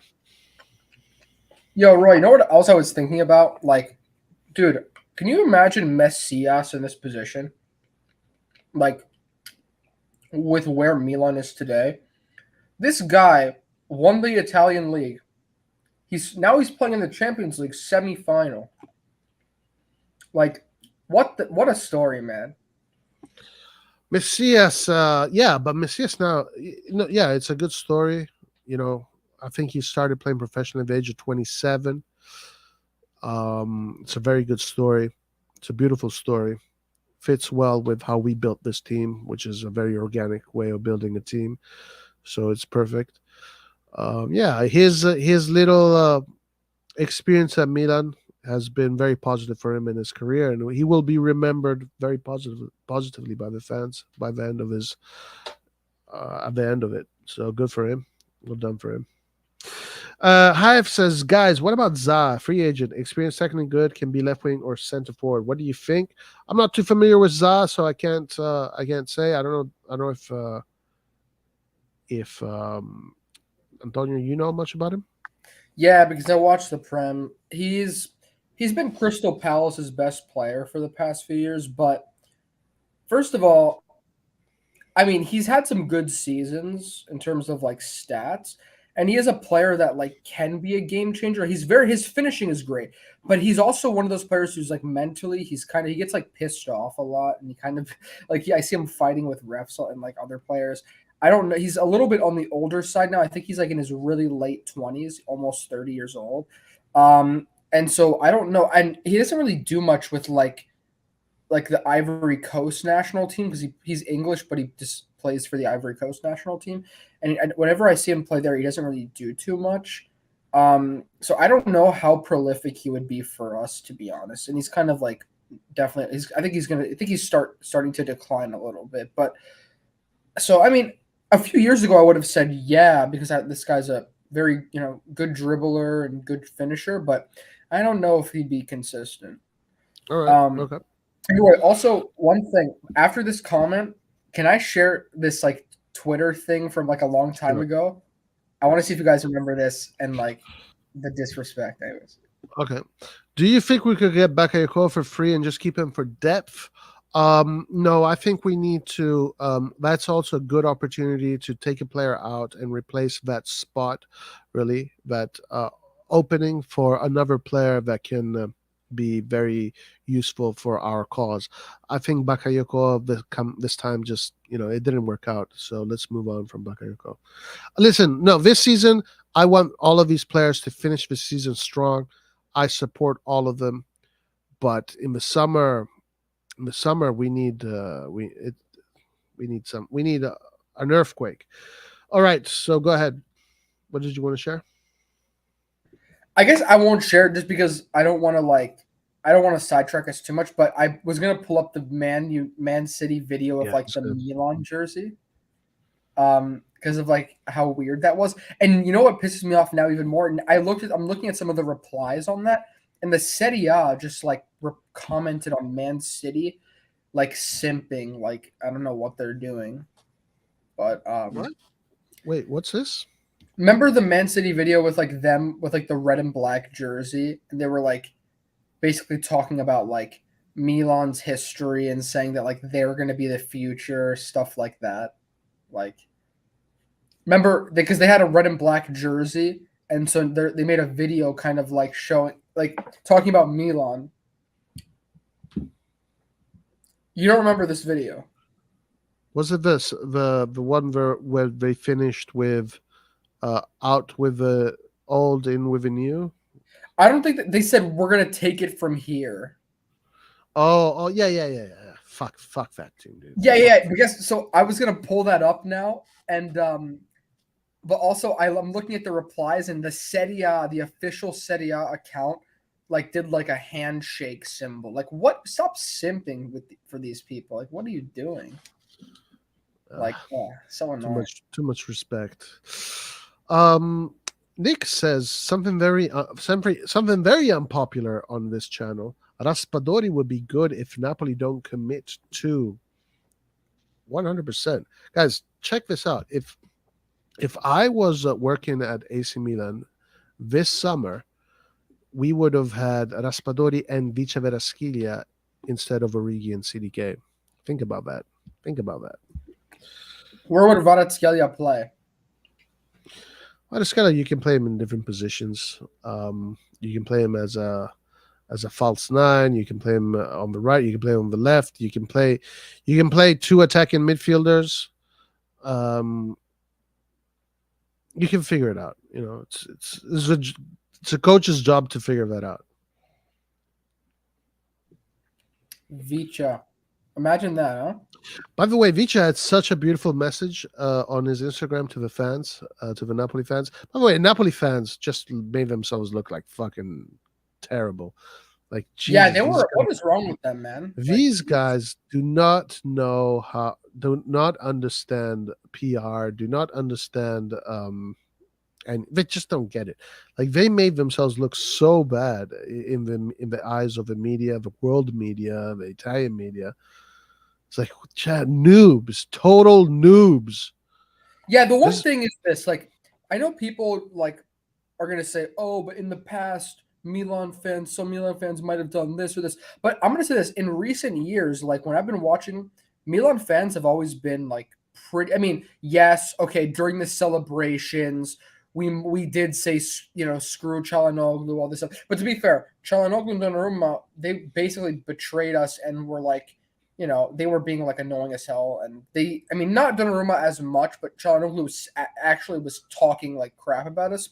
So we said that when we won, after only when we won, really. But forget. Besides that, we've been pretty classy, and like we haven't had any racism allegations in the stadium. I don't Not that I've heard of. Like unlike no, Juventus, Milan yeah, never. unlike Juventus, Lazio, even Napoli fans who I think were like who just attacked Leao this game, we never do that in our. I mean, at least not. So that it hasn't been noticed in our stadium. So I mean, I think our fans have been pretty classy recently. I'll say. So I'm very happy about that. Our fans have always been classy. Our fans never been not classy. Like the way the club carries itself, the fans carry themselves. It's always been just like the highest standards. Napoli just showed to be like just fucking disgusting, dude. What the Yeah, fuck? there's this YouTuber that I go on their channel sometimes, and every time there's a discussion about Lazio, that he only refers to them as Bozo FC because like, they're always being like, Lazio, guys. One thing that I'm very sad about. I hate Lazio. I hate them so much. One thing that I'm so upset about is that Lazio is going to be in Europe next season. Next What? season, next season, we're going to have Lazio in Europe, and Lazio is a team that is so bad in Europe. Like their speaking of their heritage is literally the opposite of ours. It's literally the do everything you can to not be successful in Europe. It's like fuck. Like we need the Serie A to be kicking ass. I want to see. I want to see another fucking derby in the semifinal next year. But instead, we're going to see Lazio get their ass kicked left and right. They're going to put their fucking tail between their legs against everybody. I'm Dude, so upset about that. they're one of those teams where it's like, okay, why are you trying so hard? Like at this point, like, okay, you're probably gonna make the Conference League, Europa League guaranteed. Just give up because like what do you want to do in Europe in the Champions League? They don't give a shit. Yeah, they don't not only that, I they don't give a shit about the Europa League, they don't give a shit about the They don't Conference give it. League. Listen, They don't give, they the just only thing they care about is this: winning the derby. Same thing with Rome. It's like, hey, Wednesday we have a match in the Champions League match. Okay, well let's rest the starters because on Sunday we're playing against Lazio.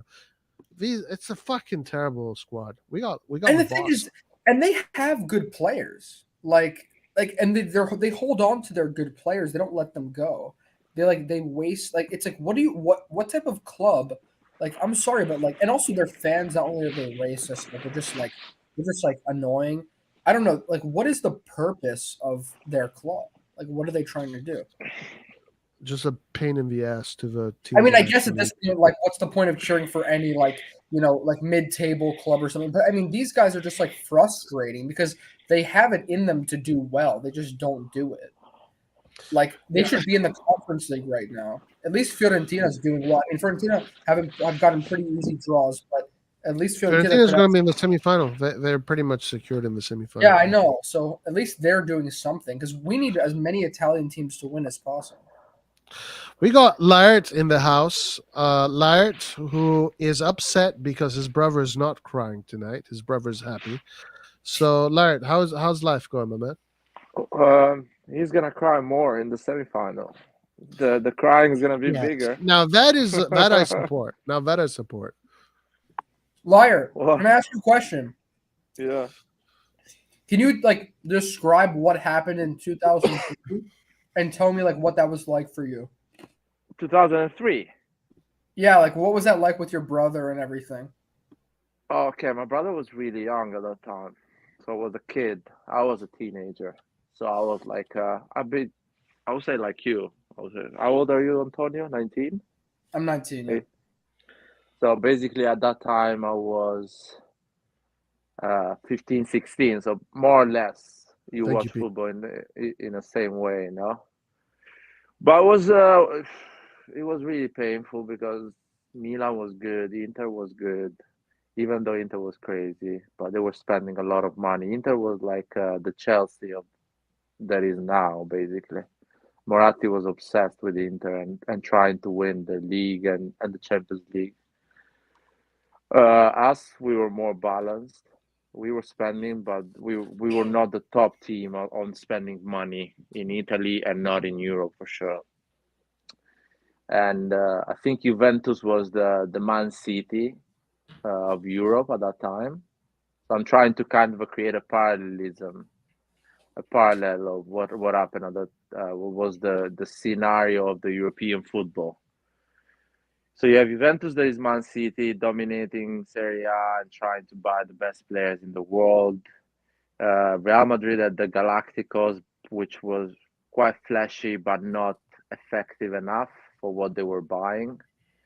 Barcelona was a big team, but not as big as the Messi and Ronaldinho period. So it was not threatening at all. And you had the madness in Italy, which was Roma. Roma had an insane team. Inter Manchester was spent. United also was a big Yeah, team. Manchester. Good point. Manchester United was what Bayern Munich is right now. So they were basically alone with a bit of competition from Arsenal, but they were dominating the Premier League, like Bayern Munich is doing with the Bundesliga. The Bundesliga at that time was quite balanced, though. Bayern Munich didn't have that dominance at that time in the Bundesliga. There was a lot of teams, and there was always a different winning. Even France, I think we were entering the era of Lyon starting to dominate. So I think it was the first Yeah. years. It was And Leo, yeah. Spain was really balanced as well. Valencia was doing incredibly well. Deportivo. Deportivo La Coruña, and Barcelona was not big. Actually, was quite um, underwhelming. It was a normal team, Barcelona. Yeah, it was a normal team from the big ones, you know. Yeah. And Italy was like Roma spending a lot of money, having great team. Inter spending a lot of money, having great team. Milan, Juventus. I remember even Lazio, Fiorentina were really competitive.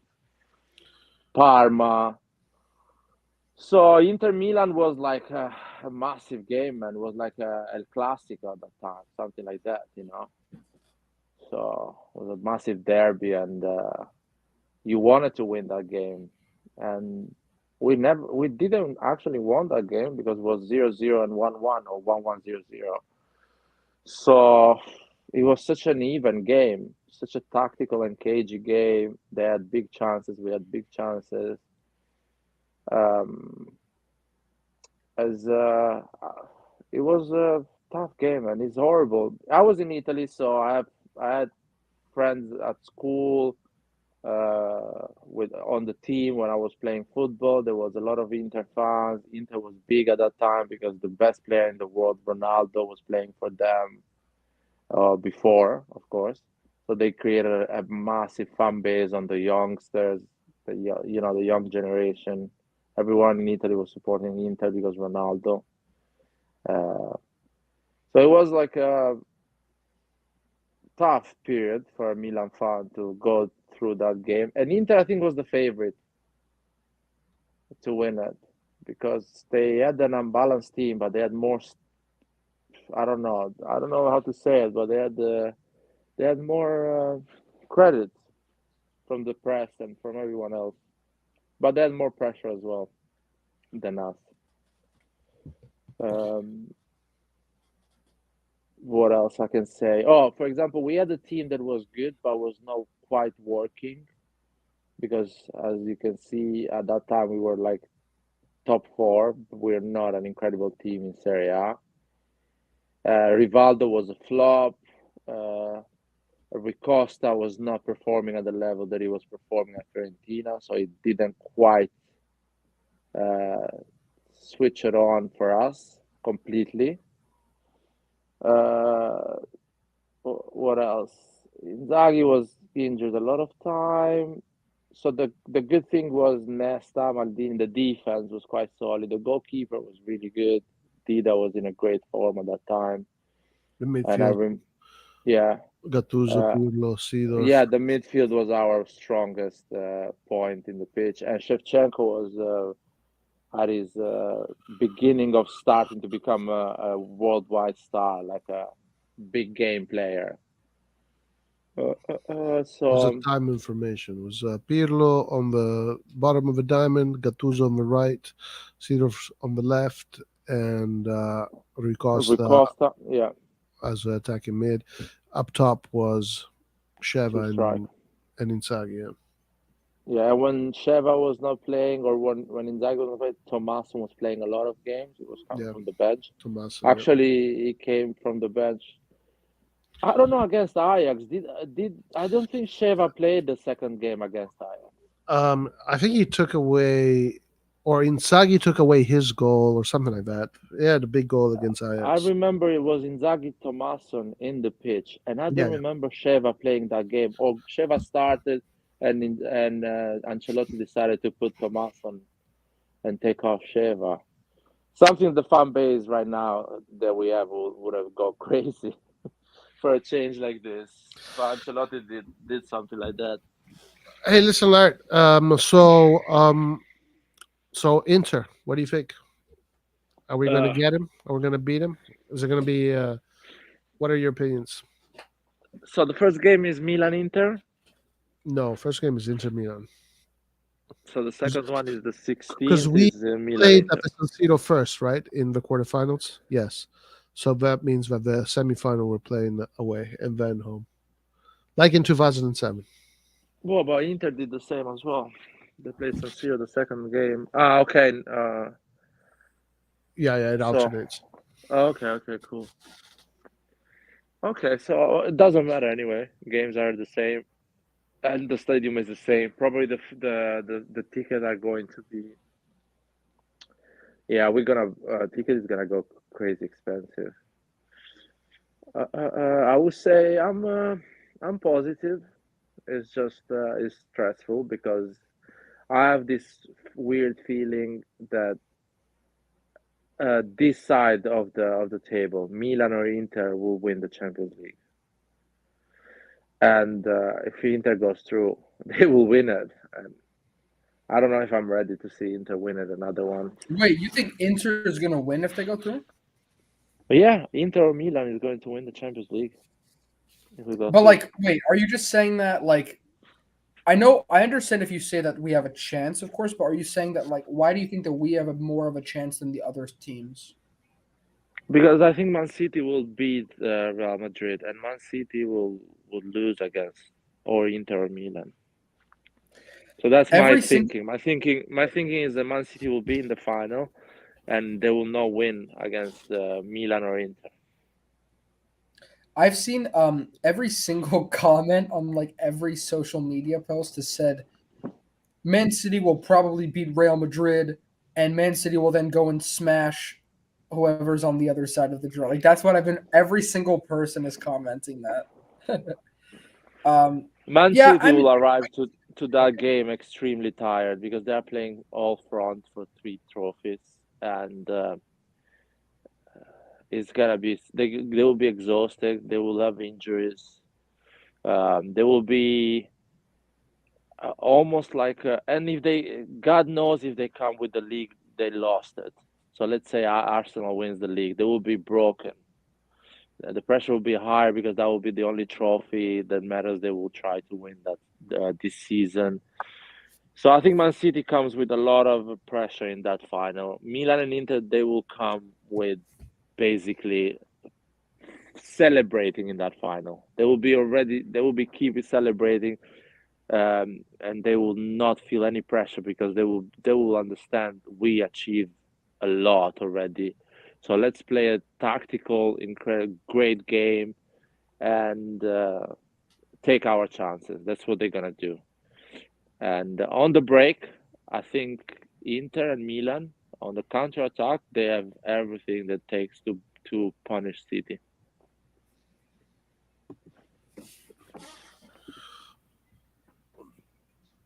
Listen, I don't disagree that we can. I don't. I mean, I know on paper both Real Madrid and City are favorites when it comes to the all four teams, but I'm not. I think that we can beat them as well. I think that we can beat either Real Madrid or Man City in a Champions League final. It's one game. A lot of things depend on who is going to be available, the level of fitness, the tactics. But one thing that we know is that Italian teams, if they need to grind out a result, they know how to do it. So it's one of the advantages that we have. I think this year we don't need to be worried about other European teams. I think the level is more or less there, similar. It's not a world apart. So yeah, I'm confident too that Milan can do it. I think I'm more thinking about Milan. I don't know about Inter. I'm thinking that Milan can go all the way. I don't know if Inter can go all the way, but probably they can. Yeah, probably they can as well. If they go to the final, which is something that it will be awful to see. I mean, They guys, can win it. They can win it, man. They can win it because they will be like the enthusiasm will be crazy, and I don't know. City will underestimate them so much. I'm 100% sure that the team on the other side will underestimate a lot Milan or Inter. this is the thing. Like my belief is this. I think that the Inter Milan in the semis, it's gonna go 50-50. Like anything can happen. I believe I'm expecting it to be a close game. I don't want to like. Hopefully it's either painless for us or painful for them. We'll see. But I mean, I'm most likely it's going to be a really tough game. But whoever goes to the final, okay, both teams are relatively defensive in the Champions League. Um, if against Real Madrid, if let's say Real Madrid makes it through, Real Madrid, I've seen them play against teams, and they don't always they let you play. Like they'll give you some chances to play. The thing about Real Madrid is that when they let you play, they also go and they score any chance they have, and they have super quality, and they're gonna beat you for the most part. But they'll give you opportunities to score and possess the ball sometimes. No, they Man, give you opportunities to score. Chelsea I had like just said I four said they do. chances. Oh, okay, I thought you said don't. I said Real Madrid does, yeah. Man City, they're if Inter or Milan played Man City, it would basically be like Man City has the ball, we stay compact, and then we try to basically hit them on the counter. And where I think this is why I think Milan would be better against City, because I think Milan would have Leao, Hernandez, some players that would be able to just go and do something, like get a spark and create like something out of the few chances that we would have in that game. While Inter is good and they would be solid, but I don't know if Inter is going to be able to score on Man City. Like, you know what I'm saying? Like, I think it would be hard for Inter to go and because I mean Lukaku is coming off the bench. I don't know how he's doing. Dzeko's a little bit older now. He's good with controlling the ball, and he's a good player.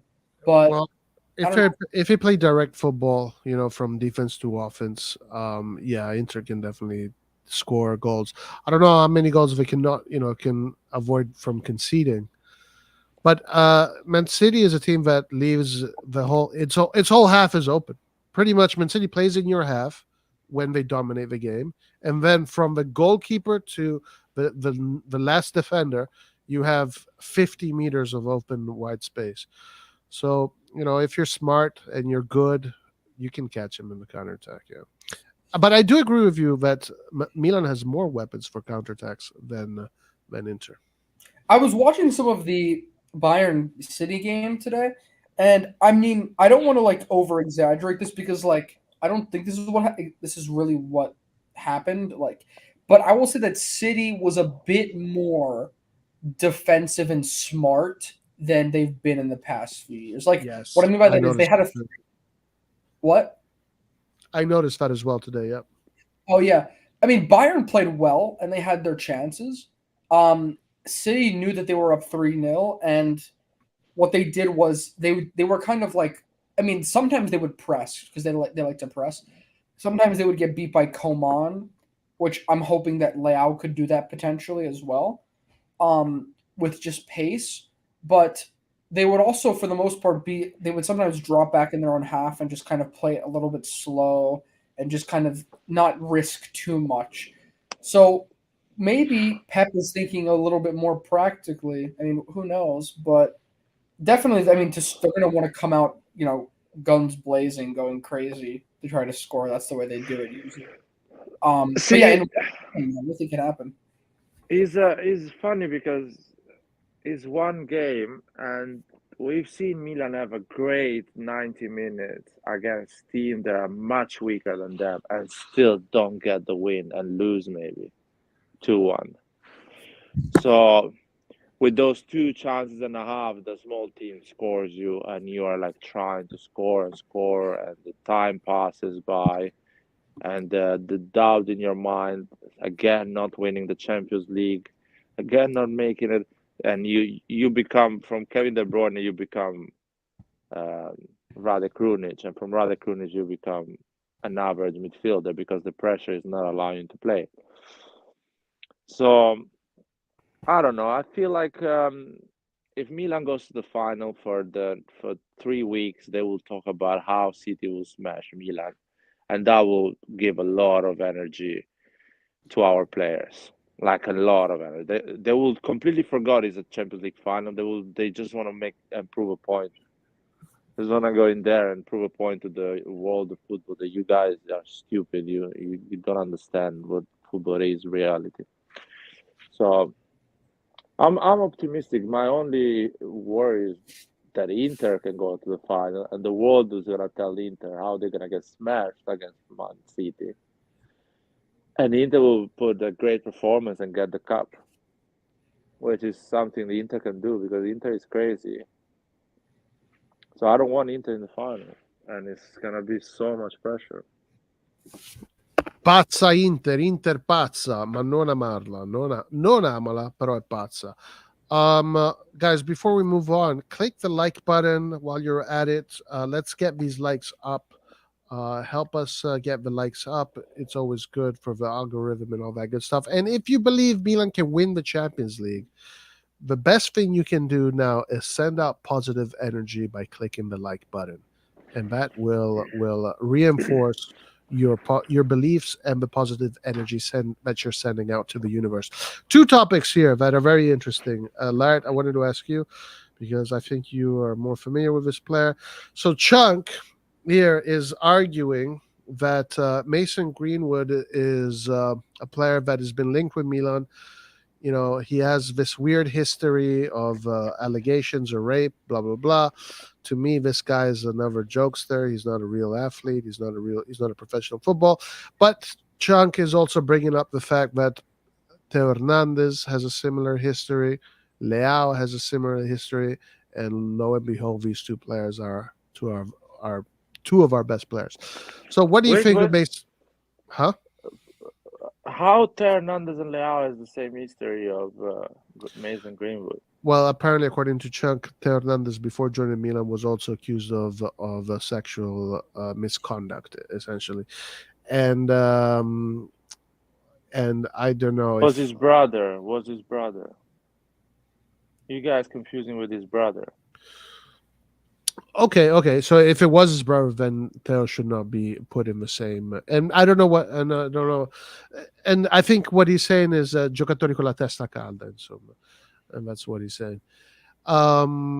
So what do you know about Greenwood? Do you think it would be a good signing for Milan? And Milan will never sign Mason Greenwood.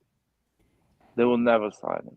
These are all rumors coming from England because England thinks that the other countries in Europe, people live in a cave and they will sign somebody that does things like this and move on.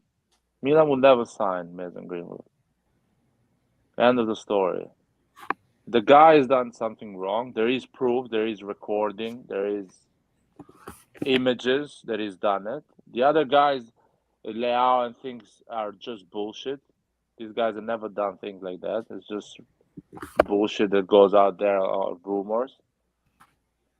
And it's never going to happen. Mason Greenwood as a football player is 20, 19 years old, extremely talented. He will never play for Milan. And that's it. End of the story. So Chuck says, yeah, Theo as well. Theo was also accused of these kind of allegations. But aside from Theo being accused from these kind of allegations, the question is, would like to see another player? Like, don't we have enough players with this kind of, let's get freaking serious, young, not too young, but young players like between 23, 24, 25 that want to conquer the world, that think about football from the moment they wake up to the moment they go to sleep. These are the players that I would like to see. Super talented players. Nice topic of discussion here. Pixion says, Pioli is a top 5 coach. Guys, we've heard it all now. Pixion says Pioli is top 5 in the world. This is a great topic. Limited Roy, budget. this is a fantastic topic. Limited budget. Help grow players into world class territory. Won the Scudetto, qualification for Champions League in the second season, top 4 team in the world with UCL semis in his third season. So, do you guys agree? Is Pioli a top 5 coach? Take it away. I can go first. I talked about this on a stream where I was thinking to myself, I was like, bro, like, okay, we just put on a tactical masterclass in the UCL quarterfinals against one of the best teams in Europe. And we're in the semifinal and Pioli, and we won the Scudetto last year. Like, what the heck? Like, I was like actually shocked by what we've done in terms of like the growth, like I said. And it's thanks to largely to Pioli, because I think Pioli, right, besides obviously being the person behind, setting up the team, obviously he has help, but this is largely like this is just a clear example of like coaching masterclass. And what's funny is with all of this, the reason why I kind of like don't think about Pioli that much, and I feel like what we all do, is, not only his past before he came to Milan, what he was expected to do, and his sort of like his nature of being a modest, sort of like humble guy, but also the fact that literally nobody, anyone in the media, or like only on this channel do we talk about Pioli. Like, I feel like no one even talks about Pioli. Like, it's like he doesn't exist. And this is one of those games where I really was like, wow, like, why are we talking about Pioli? Like, this guy, I mean, listen, Italian coaches, I disagree with you, where I think they've been very great this year. And I would say that Spalletti did a great job, but Pioli just beat him in a tactical game. He's showing that he can adapt to the team. He doesn't have a bench. I mean, and with everything that comment said, I mean, I agree, like all the players that have grown. This guy, I think with what he's done with the team, I mean, I haven't seen another coach be able to get this much out of a team with like minimal help from the owners and big investment to get them this far in Europe. Like, that's unheard of. Even Inter has spent a lot more on us and spends way more on wages and is able to keep players. Like, Pioli's kind of dealing with like some insanely tough circumstances, and he's adapted so well. So, I mean, he is I think he's showing you that he can level up as well as a manager, and that he has it in him to kind of play up to good competition. I would just, if he can get the proper support in the future, that would help this go even smoother as we keep leveling up. But I think he's showing growth and confidence. Now, sometimes in the league, do we kind of not seem prepared mentally? Sure. How much of that is his fault, you can't really say. But I think if he had more depth for rotations and he could rely more on the rotations, then we would be, he would be considered like a much better coach. I think he's limited, but I think it isn't his fault, and he's doing the best that he can. So like, even if like reaching the semifinals this year is such a great achievement. I think he's met expectations. We do need to hit top four. That would be a crazy conversation to have if we don't.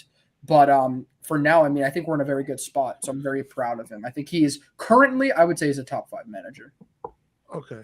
That's interesting. I'll go next and then Larry, you finish. So I don't think he is a top 5 coach yet. I think top 5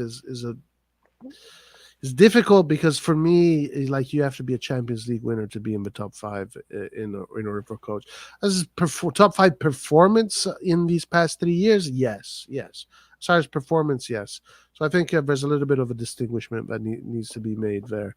One thing that I am learning, especially from the conversation I had with your dad about coaches, is that coaches have and this is something that I should have probably known already, but I think it's one of the things that I maybe got caught lacking, is that coaches also have their time of development. It's different from players. Players is very specific, players only have a specific time frame in which they can grow and become what they do, because then they have to retire. While coaches, their time of development is much slower. So I'm seeing the Italian coaches develop very well, and that is a good thing for the Italian coaches. Maybe we just have to be a little bit more patient with the Italian coaches, because Pioli, Spalletti, Inzaghi, Sarri, and all these other guys are doing pretty well. Is he top 5? No. Top 5 performance? Yes. Top 5 coach? No. Larry, what do you think?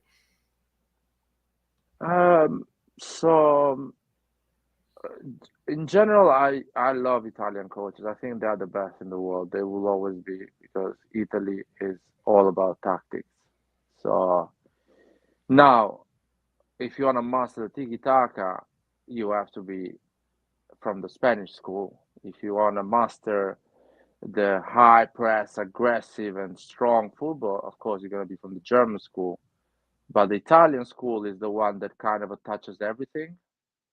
And being being good on everything, not exceptional, but good on everything, is going to make you win trophies on a long term. That's why Ancelotti is the one that can win it with different players, different eras, different countries. It's not because he's more clever or more intelligent than the other coaches. It's just because his Italian background, the Italian school, allows him to understand that he has to do what he has. And Pioli does the same. Pioli understood when he came at Milan, he has to do the best with what he has. And other coaches will be, fuck, I don't want a 38 years old striker. Pioli is, let me find a solution. And that is the mentality of Italian coaches. Everyone, from the most progressive to the one that is more catenaccio and defensive. Now, is Pioli top 5 coach? At Milan, he can be top in the world, because Milan is the right environment for him. I don't think he is that type of coach that he can perform on all different environments, because the age, the experience. I don't think he can go in Germany and coach, or go in England and coach. Not because he does not have the knowledge. It's just too late for him now to develop that type of career. But with Milan, he can be considered top 5, top 3, top coach in Europe, because he understood the environment, the players, and his personality. He goes well with players like Ibra, and he goes well with uh, shy players like Benacer, just to do an example. So you understand a bit of all the different personalities in the dressing room, and looks like all the players care about Pioli. So it feels like he has an honest um, relationship with the players. So who stays in the bench kind of takes it and moves on, and who plays gives everything for him. So I think, as Roy says, you need to win the Champions League to be considered officially a top five. But in terms of what he's done in the last 3 years, in my opinion, is better than a lot of other coaches that have a lot of name. With the players who Jurgen Klopp had, probably I consider Pioli better than Klopp as well, in my opinion. Pioli didn't have that luxury to Better have than Klopp. 200 million to spend. It is true that a lot of these, yeah, right, and it is true that a lot of these coaches in England. That's the thing about judging the coaches in England and judging the coaches in Italy in this current moment is like the difference of resources. I mean, it's really easy to be the coach of a team that buys you anything you want, anything you need. While on the other hand, in Italy, in Milan, you have to be a coach that develops the player, right? Like Haaland going to Man City, that's not a developmental project. That is Haaland is Haaland. He'll score you 1,000,000 goals. Pay him all this ridiculous amount of cash. Put him in the squad. Guardiola is a genius. And no, Guardiola is not a genius. Guardiola is just lucky that he became a coach when Barcelona probably had the best roster, one of the best rosters in the history of football. And yeah, Guardiola pretty much told his players that are super capable of doing it, don't ever do a long ball or I'll fucking kill you. Just play short, Torello for Rondo for 90 minutes, and then just let the geniuses up top score the goals. Yeah, okay. I mean, when you have these kind of players that we saw, it's a different kind of thing. Luis Enrique, he won a treble with these players. So yeah, Pioli deserves credit for what he did with Milan. I don't know if Guardiola would be able to do that. I don't know. Maybe he could, but we haven't seen it. We haven't seen what we see from these coaches in England is that they get a lot of money and they spend it, and then some of them win, some of them don't. So it's hard to compare. On the Guardiola case, when Guardiola came at City, he bought like 4 fullbacks, and he paid 50 million each fullback. So we're talking about Guardiola is a coach that he's buying top 3 on each position, and maybe he's throwing once in a while a guy that is a development project. So a youngster that he's gonna develop with all these incredible, great football players. So he goes and buys Rodri, and people think, "Oh, what a great job Guardiola has done with Rodri." Not really, man. Rodri was a very great player, put on a great team. He goes and buy the best player that Liverpool had at that time, Sterling. He goes and buys the best player in Bundesliga, De Bruyne. He goes and buys Erling Haaland, the best goal scorer in Europe. So it's a bit the best English player, Jack Grealish, of that season. He goes and buys it. Best player, one of the best players in Ligue 1, Bernardo Silva with Monaco. On that season, the Monaco was doing great things in Champions League. He goes and buys. So let's be honest, man. Yes, he's a good coach, but what is the things that makes the difference? I think it's the players. Wait, guys, hold on. Listen, let's not. I don't know why we always do this. Let's not be trashing like another coach. Like, we don't need to like put him down. Let's talk about. No. If it's that's not trashing. That's bringing Guardiola to planet Earth, man. Because Guardiola is being treated like God right now. I think it's an honest analysis. It's not a trashing. It's an honest analysis and really looking at the difference of the difficulties of achieving results in one place in compared to another place, and resources are a big part of that. Now we can say that in one country, well, they have those resources because they did a good job and they deserve them. While in Italy, we did not do a good job, so we don't We don't get those resources. That's a separate argument. Let's just talk about right now the technical ability of the coaches based on the resources they have.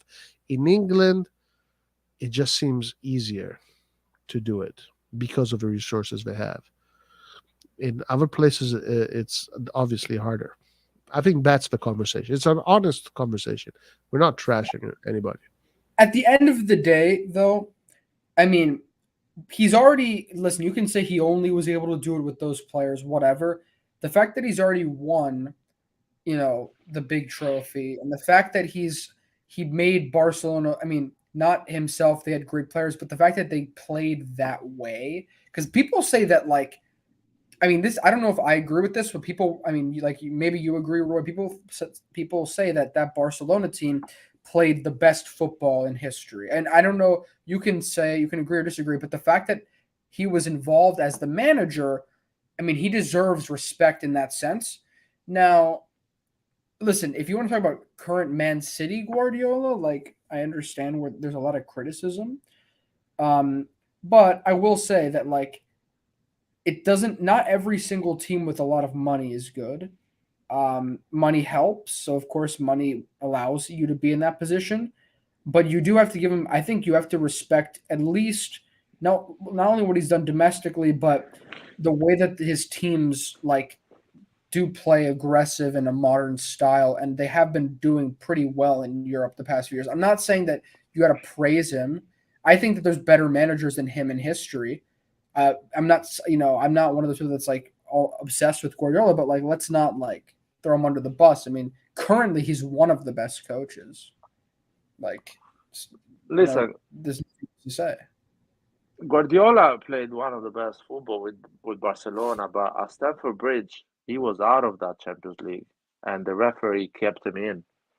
There was like three clear penalties, and a red card for Yeah, Barcelona. that's a good point, right? So, That's a good point. so we need to consider things like this. He was out of that Champions League, and you know how hard is Champions League. That season, if he doesn't win in that season, all the motivation, everything changes, and doubt comes on your football, and you never win it. You never know. So let's talk that as well. There is big moments in football history that change the direction of some teams. Uh, and right now, when I hear Barcelona was paying referees in that period, I'm thinking, yeah, that was a great football, not a perfect. That was a great hustle. That was a great hustle. Um, Listen, Barcelona might turn out to be the Juventus of Europe by what is going on right now. So that is actually a very good point. Now, do I think Barcelona play? Listen, it depends on do they play the best football in history. It depends on what you like. His I love taste, yeah. I love possession football. So in my opinion, yes. As far as possession football, it was the best football in history. But that is not doesn't mean it was the best football in history. It was the best maybe possession football in history. Now, I do agree with what Clint is saying here. He didn't invent it. The only thing that Guardiola just did is just told his team never to play long balls. I mean, that's it. I mean, it's the team was already playing possession football from the total football that the Dutch guy brought in, and that total football is comes from Holland, and it comes from a Dutch influence. Guardiola just made it even more, possession based. Oh, But Guardiola had Xavi, Iniesta, Messi. These three, Busquets, Puyol, Piqué, Dani Alves. These guys here are perfect to play that kind of football. Roy, I want to add something that people always forget, but it's a massive difference. Um, there is a reason why the Guardiola football came in 2009, 2010, and it didn't came with the Saki era or with the Dutch revolution. Is because technology as well comes to makes a plays a big part of it. The grass, the pitch is perfect. The ball is perfect. The boots of the players are perfect. Sports science increases a lot. The light in the stadium is perfect. The coaches before you have brought football at that level, and we want to add the referees, and the game is different. The players like Messi are more protected, so the offensive football is easier to express. If you go 30 years before, Van Basten, Maradona, and all the talented players, they were kicked seriously. The game was stopped. The grass was not perfect. There was mud in the pitch. The ball was heavy and with water. The referees didn't care. The rule of the offside was different. The boots were different. The sports science, the training, the culture, there was a massive difference. So Guardiola brings that football not because it's Guardiola, because football arrives at that point, and technology and every part that makes football brings it to a point that you can actually express that football that you couldn't express 30 years before. So those ideas were in the mind of Saki, Cruyff, or other big coaches 30, 40 years before, but they were not allowed to execute those ideas because a lot of other things were stopping them to do that, to do so. That's another factor that is not Guardiola.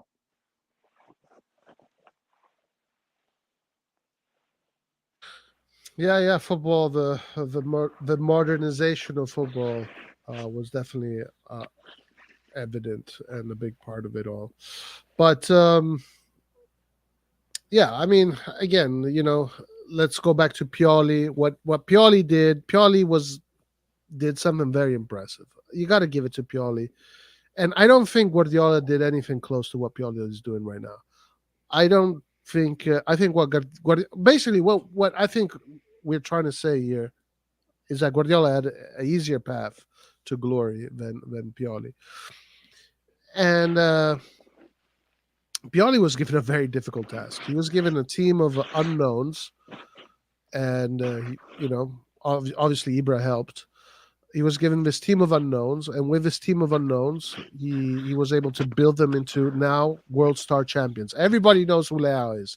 Everybody knows who Magnan is. Everybody knows who Tonali is. Everybody knows who Benacer is. Everybody knows. They even know who freaking Salamakers is now. So imagine that. So We did Pioli, it. We did it. Solid makers, man. yeah. I'm sorry for interrupting. I want to say the thing about Pioli that I noticed, like, and I don't know, like, back when this happened, I was thinking it was more Ibrahimovic. When that, like, after the pandemic break, and we went on that super run, and we didn't lose until like December or January of next year to that because we were all injured against Juventus. But like as soon as like we got into a groove with Pioli, it felt like from then on we had the mentality and the expectation to try and win every game. Like that, which was missing for so long with our because before we were kind of settling for like mediocrity and we didn't really have a spark anymore. But then we just got that expectation back and that hunger. And then, I mean, sometimes we always have our moments where that kind of disappears for a little bit, like it happened this season in the league. But like for the most part, we come back. We always like reaffirm ourselves, which is so important. Um, I wish, I mean, if this guy I really want to see what the ceiling of Pioli is because every time you think he's kind of hit his ceiling, especially after the league, like I was thinking I don't know if he is that guy to win a UCL. Like maybe like we'll see, but I wasn't too confident. But I mean, hey, I'm looking at what he just did now. I mean, he still has a lot of work to do, but I think it's much more possible now. So I don't know what his ceiling is. So he could just be like, the next fantastic coach. Like he's got to win the UCL though to be in that huge conversation. That's the thing. So we still have a lot to achieve. Yeah, still a lot to achieve, and who knows if he is going to achieve the big trophy this year? Who knows?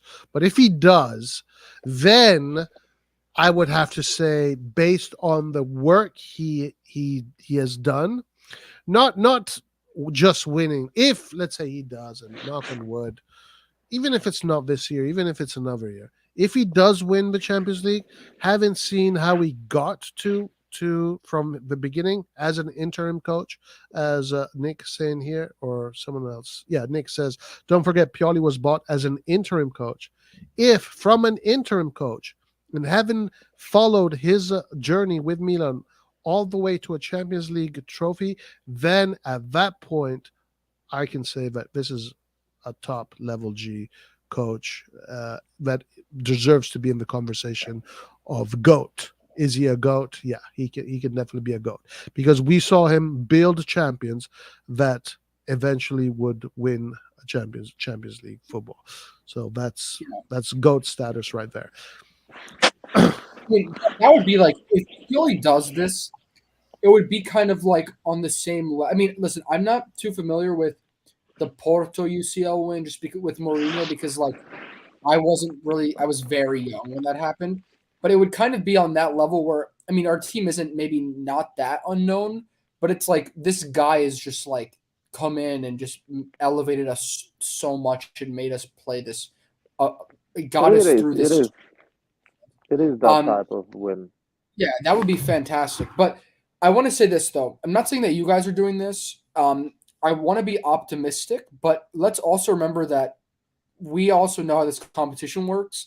We still have a lot of freaking work to do, so we can't be acting like this is just going to be like a fairy tale. This is going to be extremely hard. We'll see what happens. We have to stay grounded, and we can't get like carried away because we've seen what happens to teams and the fans when they like start to say that oh we're definitely going to win and all this stuff. So we have to stay grounded. And we have to take it day by day. So So now we're going up against Inter. It's going to be a super, super tough 2 legs. We'll see what happens. But and then if we were to even pass that, then the entire world would just be for the remaining UCL months. It would just be like talking about how big of an underdog we are and to go to the final and stuff like that. So we have to make sure we take it day by day. And then at the very end, if things go right, then we can go crazy. But let's do this. Yeah, but I mean, me, you, and Roy, we're not gonna play that final. So we can dream and say whatever we want. It's not gonna really influence the outcome of that game. So when if you're superstitious, it will. I mean, I am superstitious, of course, but because we are such an underdog, it's not me saying it that is gonna make. If we were the favorite, that's when you should shut up if you are superstitious. If you are the favorite, but if you are the underdog and we don't win it, it's not because I told you we're gonna win it. It's just there is a million other things why we're not winning it. But going back to what I was saying, that for me, because I see Milan with the eyes of the 30 years I watched Milan. Milan, if he's in a semi-final, they should go and win the Champions League for me. That's how I know the world I live. That's what I know. That's how I know football. If Milan, Bayern Munich, Real Madrid, Barcelona, teams like this are in a semi-final, they need to go and win it.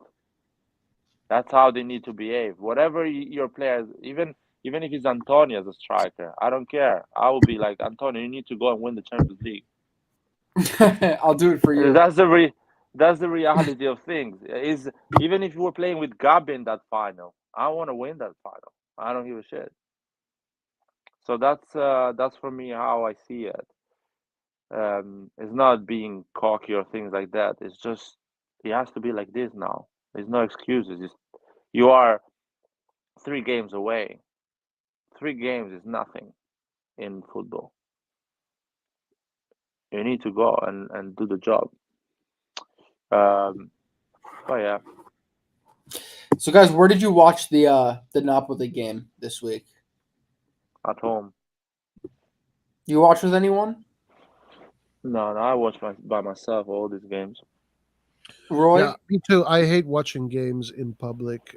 I love to. I want to always be alone when I watch the games. Especially big games. Big games are so. Well, I don't like watching games like in those like bars or like crowded places. But I mean, usually when I can, I watch it with my family. But I was watching it by myself as well this week. But yeah.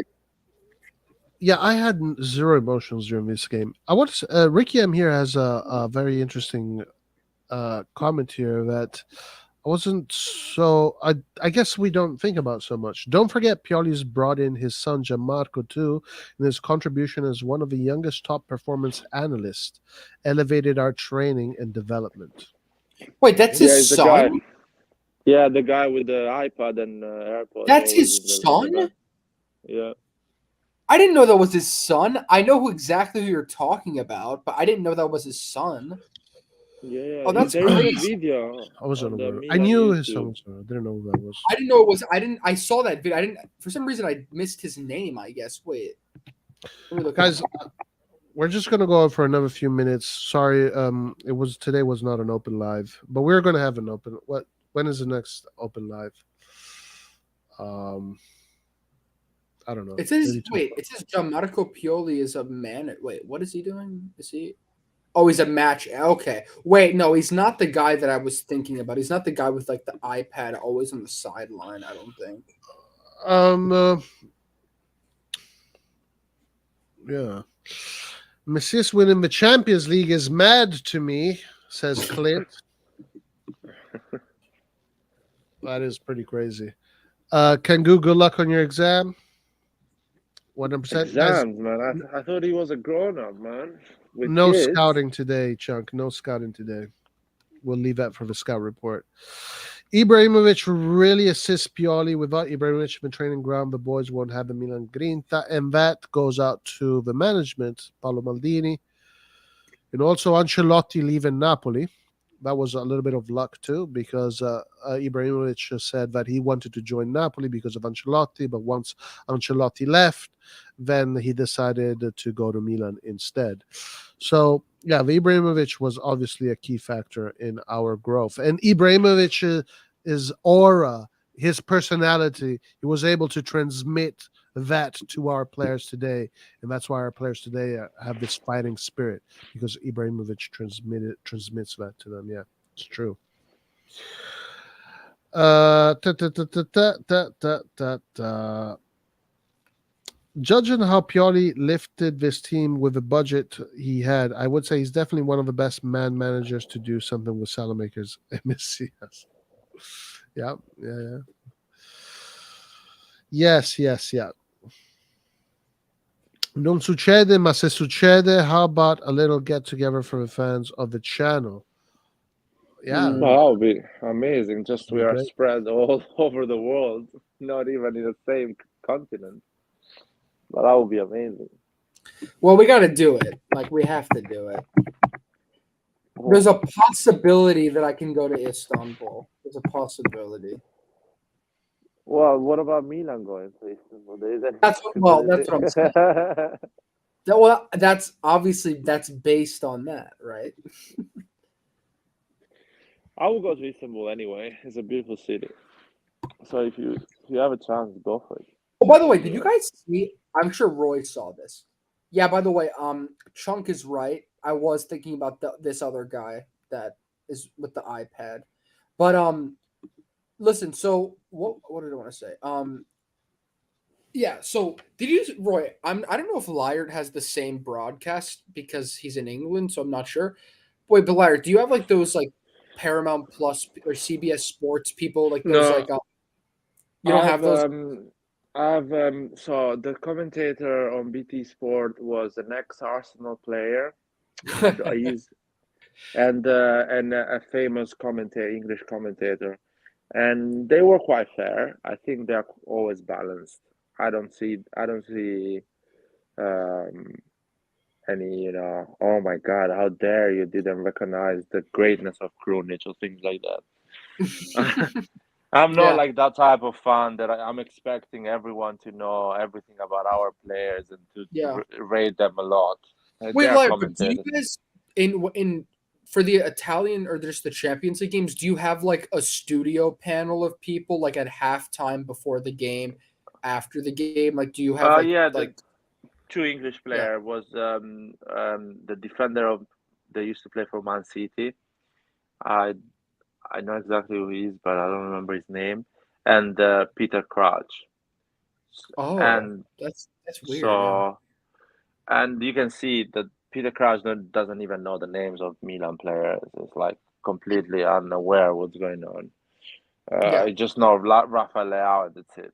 So Yeah, exactly. But and they're like Magnon, he's a good player. But yeah, so for us, I don't know if Roy saw this. I was actually disgusted by this. I hate the English media even more now, and I'm really mad at what they did.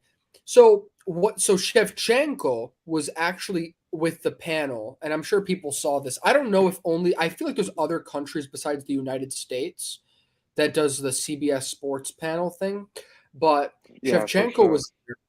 Yeah, because I think Rohit has also from India has talked about it. I'm not sure, but Shevchenko, this guy went on and joined the panel, and he was there. They were talking, and they always have Jamie Carragher, the Liverpool defender, Micah Richards, which is like this.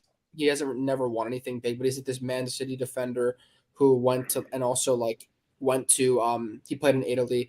They have Thierry Henry now most of the time. He's there, and they have like this woman who's just kind of like the main host. Um, so basically they were talking and they had Shevchenko there, and before like the game happened, they were like the Liverpool guys like, hey, is it okay if like we go through the entire Istanbul game like in 2005, the final. And then obviously Shevchenko was just like kind of standing there. He was like, yeah, sure. And so then after I think the games happened, he literally made him watch the entire like highlights of that game. And then he even they like put up like a close up of the penalty that he missed and everything.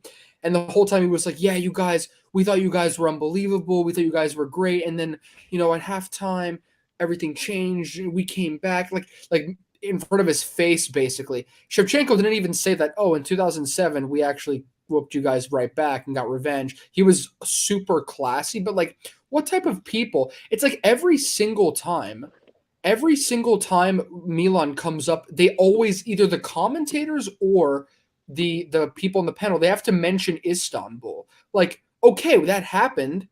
Sorry, we 2 years later we beat you guys again. Like, so what's the problem? Why are you keep bringing that up? It's Well, so annoying. You want to well, disrespect. don't think that will ever stop. It is considered the greatest comeback in Champions League final history. So they're going to keep on mentioning that till your last days on this planet. Until Yeah. England wins the World Cup, I and think it we will stop. sold that game. So think we sold- yeah, I guess that's If England wins the World Cup, maybe they will stop and talk about the England winning the World Cup. But until that is their World Cup. These Anyway, guys. the English media talk about that thing because it's for how you said yeah, it's a big it's a big game for neutrals because the underdog beating the big right. boys in an incredible way. Everything was finished. And just from the English perspective, it was a big big story for English people in general. If it was an Italian team that would do that, Italian media would be talking about it the whole time. So it's just human beings being human beings, essentially. But what Yeah. bothers me is they've like dominated the Sheva media was there, yeah. and My Sheva's problem is also that Shevchenko is there as an host and you're doing things like that. yeah.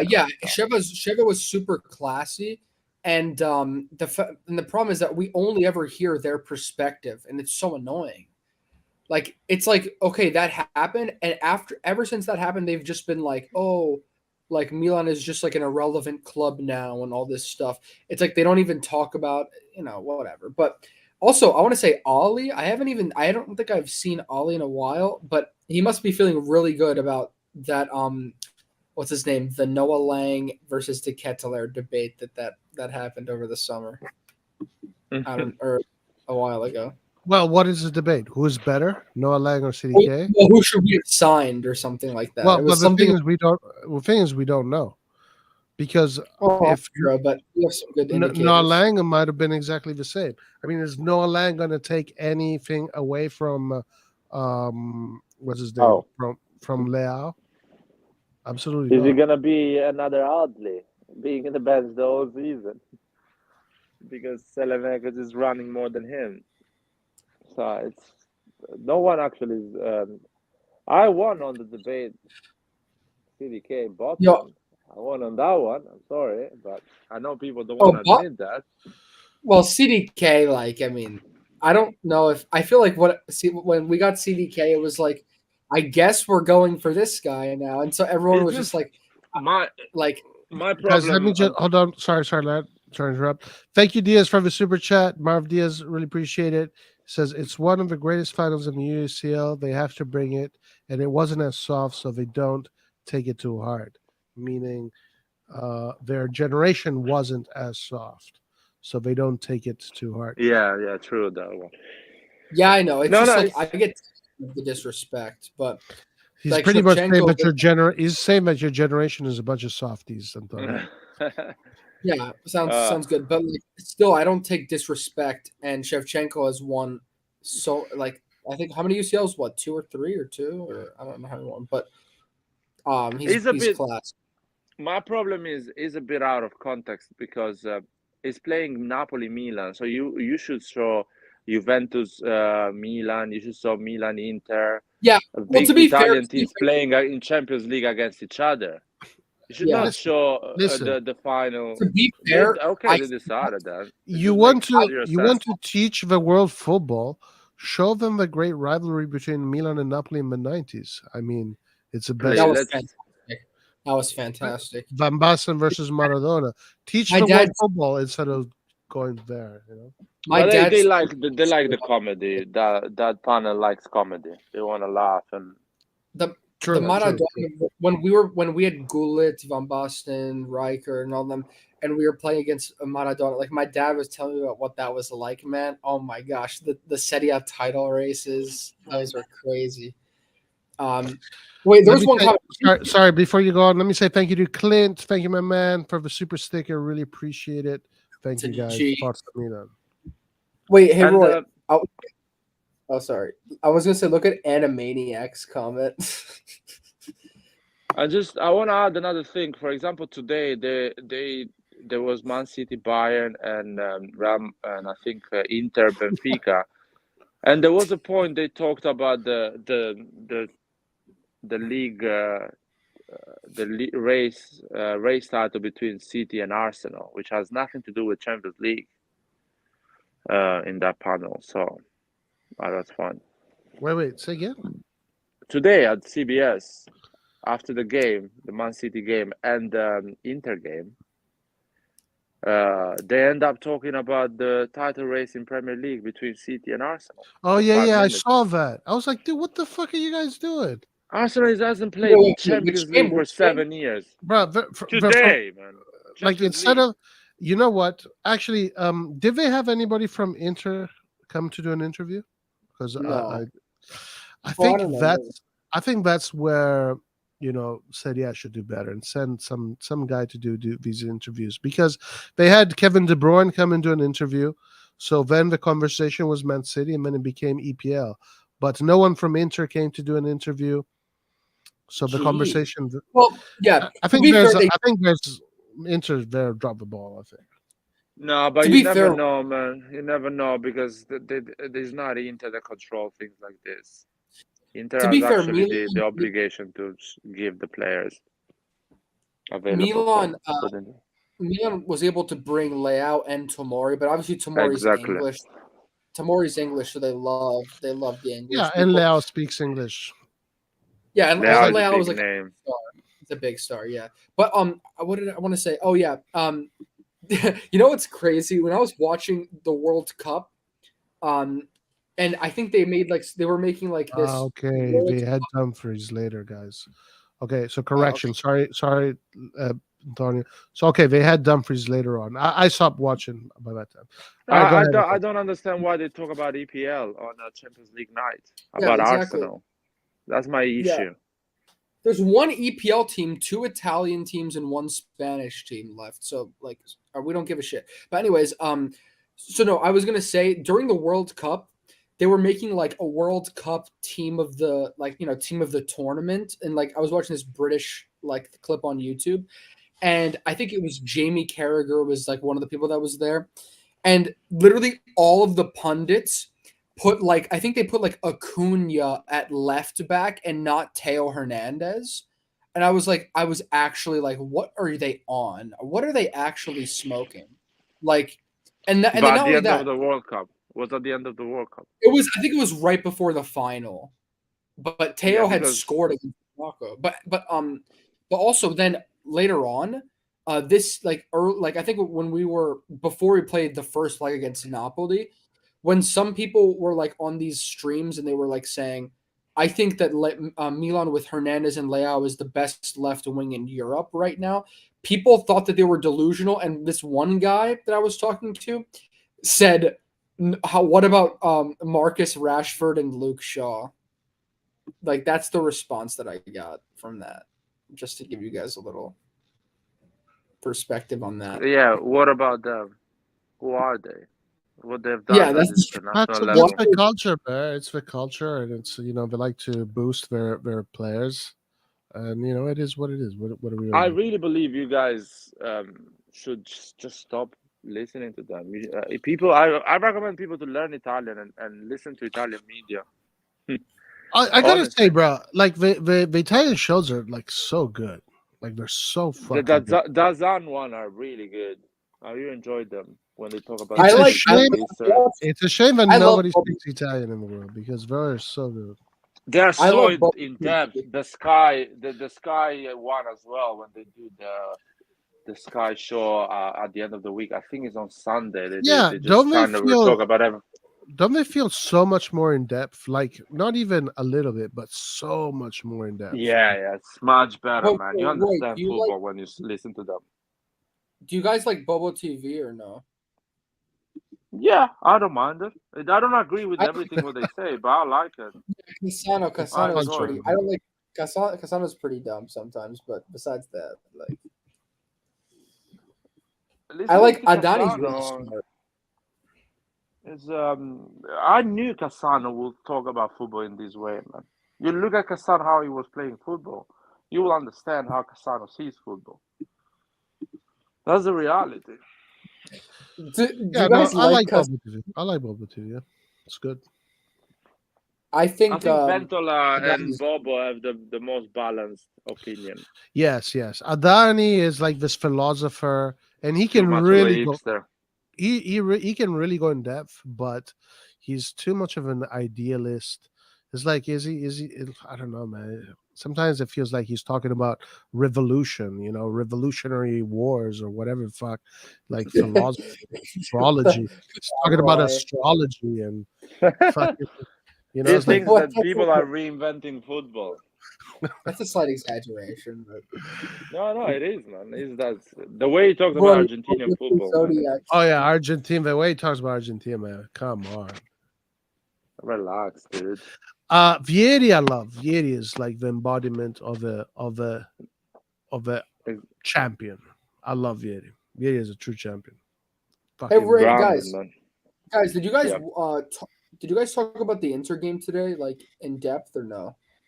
Why? He's not an Inter channel. No, I'm just No, like sad because we're gonna play. I just mentioned earlier that it's very strange to see how the Italian teams in the Serie A really can make Inter look like a bad team, but then when they play against the big European teams, Benfica is considered a European team, one of the biggest from Portugal. They look like a proper team. It's just like the Serie A right now. The level is really good, and it shows in. I agree, but also you have to be careful because I've heard like English people make that argument all the time, like when their teams do well, like when they're like, "Oh, look at this! I just smashed you." But EPL is good. Yeah, but EPL is Antonio, we need to swallow that topic. Every time they do that, we need to swallow and shut up. That's the reality. Yeah, APL is a good league. It's a good league, bro.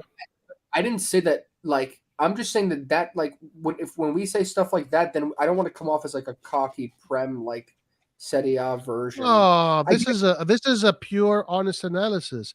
It's like Bologna will make you fucking suffer, but Benfica won't. Like that's it's an honest analysis. I mean, Dude, yeah, my honest opinion though is like that the league and the cup, it's just mentally different, and also I feel like Inter this season, like they saw the draw kind of like us, and they're willing to be more invested in the Champions League too. Like I feel like is it's what just a different. Antonio. It's not about being cocky. Even my brother, he watched Benfica. He was like, "Oh my God, Benfica is playing great football." He watched Benfica. Before playing Benfica, he says Inter will do well with Benfica, and he told me the Portuguese league, the 10 teams at the bottom are a Serie B level. The reality is that maybe they Yeah, play great football, really, really proactive and progressive football, but the quality is not at the level of the Serie A. The top 10 teams of the Portuguese league, they are good. They can do well in Europe. They are at the level of Serie A, the level of Liga. But the other 10 on the bottom, they are Serie B teams, basically. So that's why well, that's the yeah. difference. To be fair, I kind of agree with that, but I like the Portuguese teams to be fair. But Beto actually came from I think the second division in Portugal. But I'm not saying he's a phenomenal player. I'm just saying that's just an interesting thing. But so I don't know Well, much about the lower level Portuguese teams, but yeah, I would the agree that. argument is that right now the Serie A teams, and not just the bottom level teams, even the top level teams, are pushing each other so much that when they go to face a team that comes from Portugal, they don't suffer so much. It's like, okay, this is we can do this. This is easy, you know. Well, we suffered against Porto last year. To be fair, Well, but that's different. That's kind of different. It's kind of different I think because first of all, But this Porto, year we're sorry, talking about Porto. this year. Sorry, we're not arguing the three five top teams in Portugal. We're well, arguing the Benfica is one. competition these teams have in their league. Porto is Oh, a okay, great sure. team. Porto will be always a pain in the ass in Europe to play against. Benfica as well, and every other team. We're talking about these teams do well in their leagues because they have a competition that is not the same that Milan and Inter have. So when Milan and Inter plays against Bologna, they will have a really tough game, something that Porto will not have. Listen, in my No, opinion, right now, the two most competitive leagues are the EPL and the Serie A. I don't know which one is above the other. I don't know, but it's obviously these are the two most competitive leagues. so Spain has Roy, had a drop. Spain has had a drop.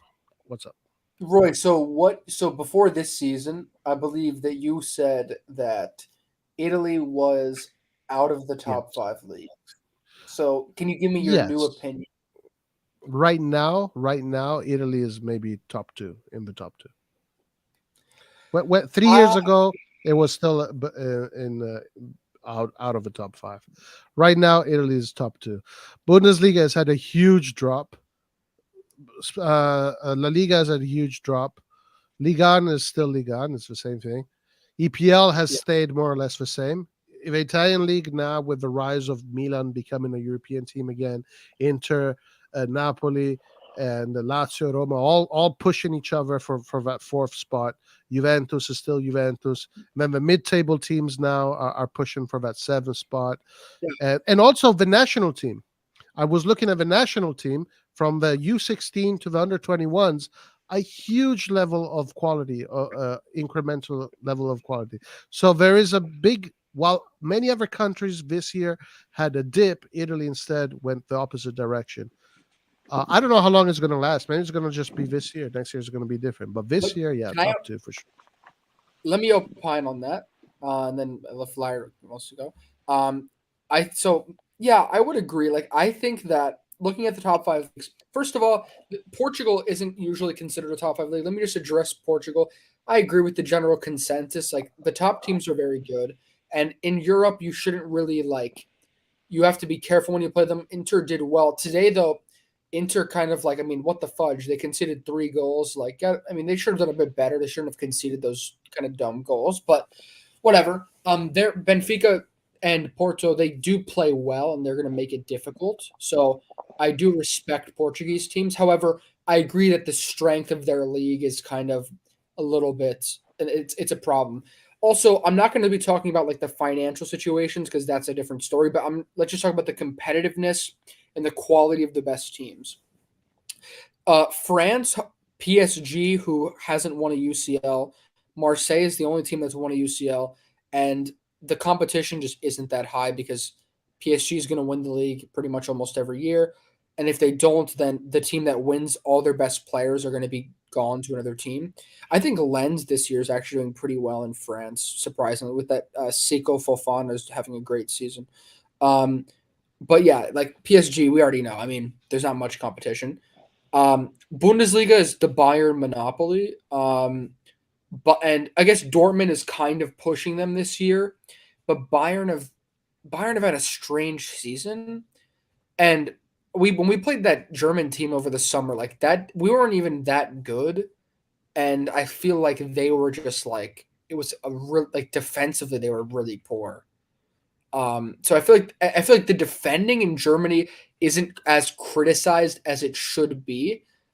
And when I say this, by the way, I just want to say that I respect all the leagues. Like I don't want to disrespect you, but I'm just saying like from like an objective standpoint, I feel like players score a ton of goals in Germany. And then when they go to other leagues, they don't score as much. In Italy, it's so hard to score. Like you have to be a really good top. Like you see Leao, Vicha, Osimhen. These guys can do it in Italy, and they've backed it up in Europe as well. I mean, maybe not Leao scoring in Europe that much, but he does. He makes a difference in Europe. But um, then in Spain this year, I agree that So Barcelona is doing really well in the league. They could be a good team. Real Madrid is always going to be fantastic, but Atletico Madrid dipped this year. They got out of the group stage, and pretty much all the other Spanish teams like Villarreal, Betis. I think they're all out besides Sevilla in the Europa League. Sevilla in the Europa League is crazy, but Sevilla's had a pretty bad year too in their league. So they're kind of like they don't really have as much as good as they were last year, the years before, but they're still going to be a top league. And then obviously the EPL is a good amount of competition.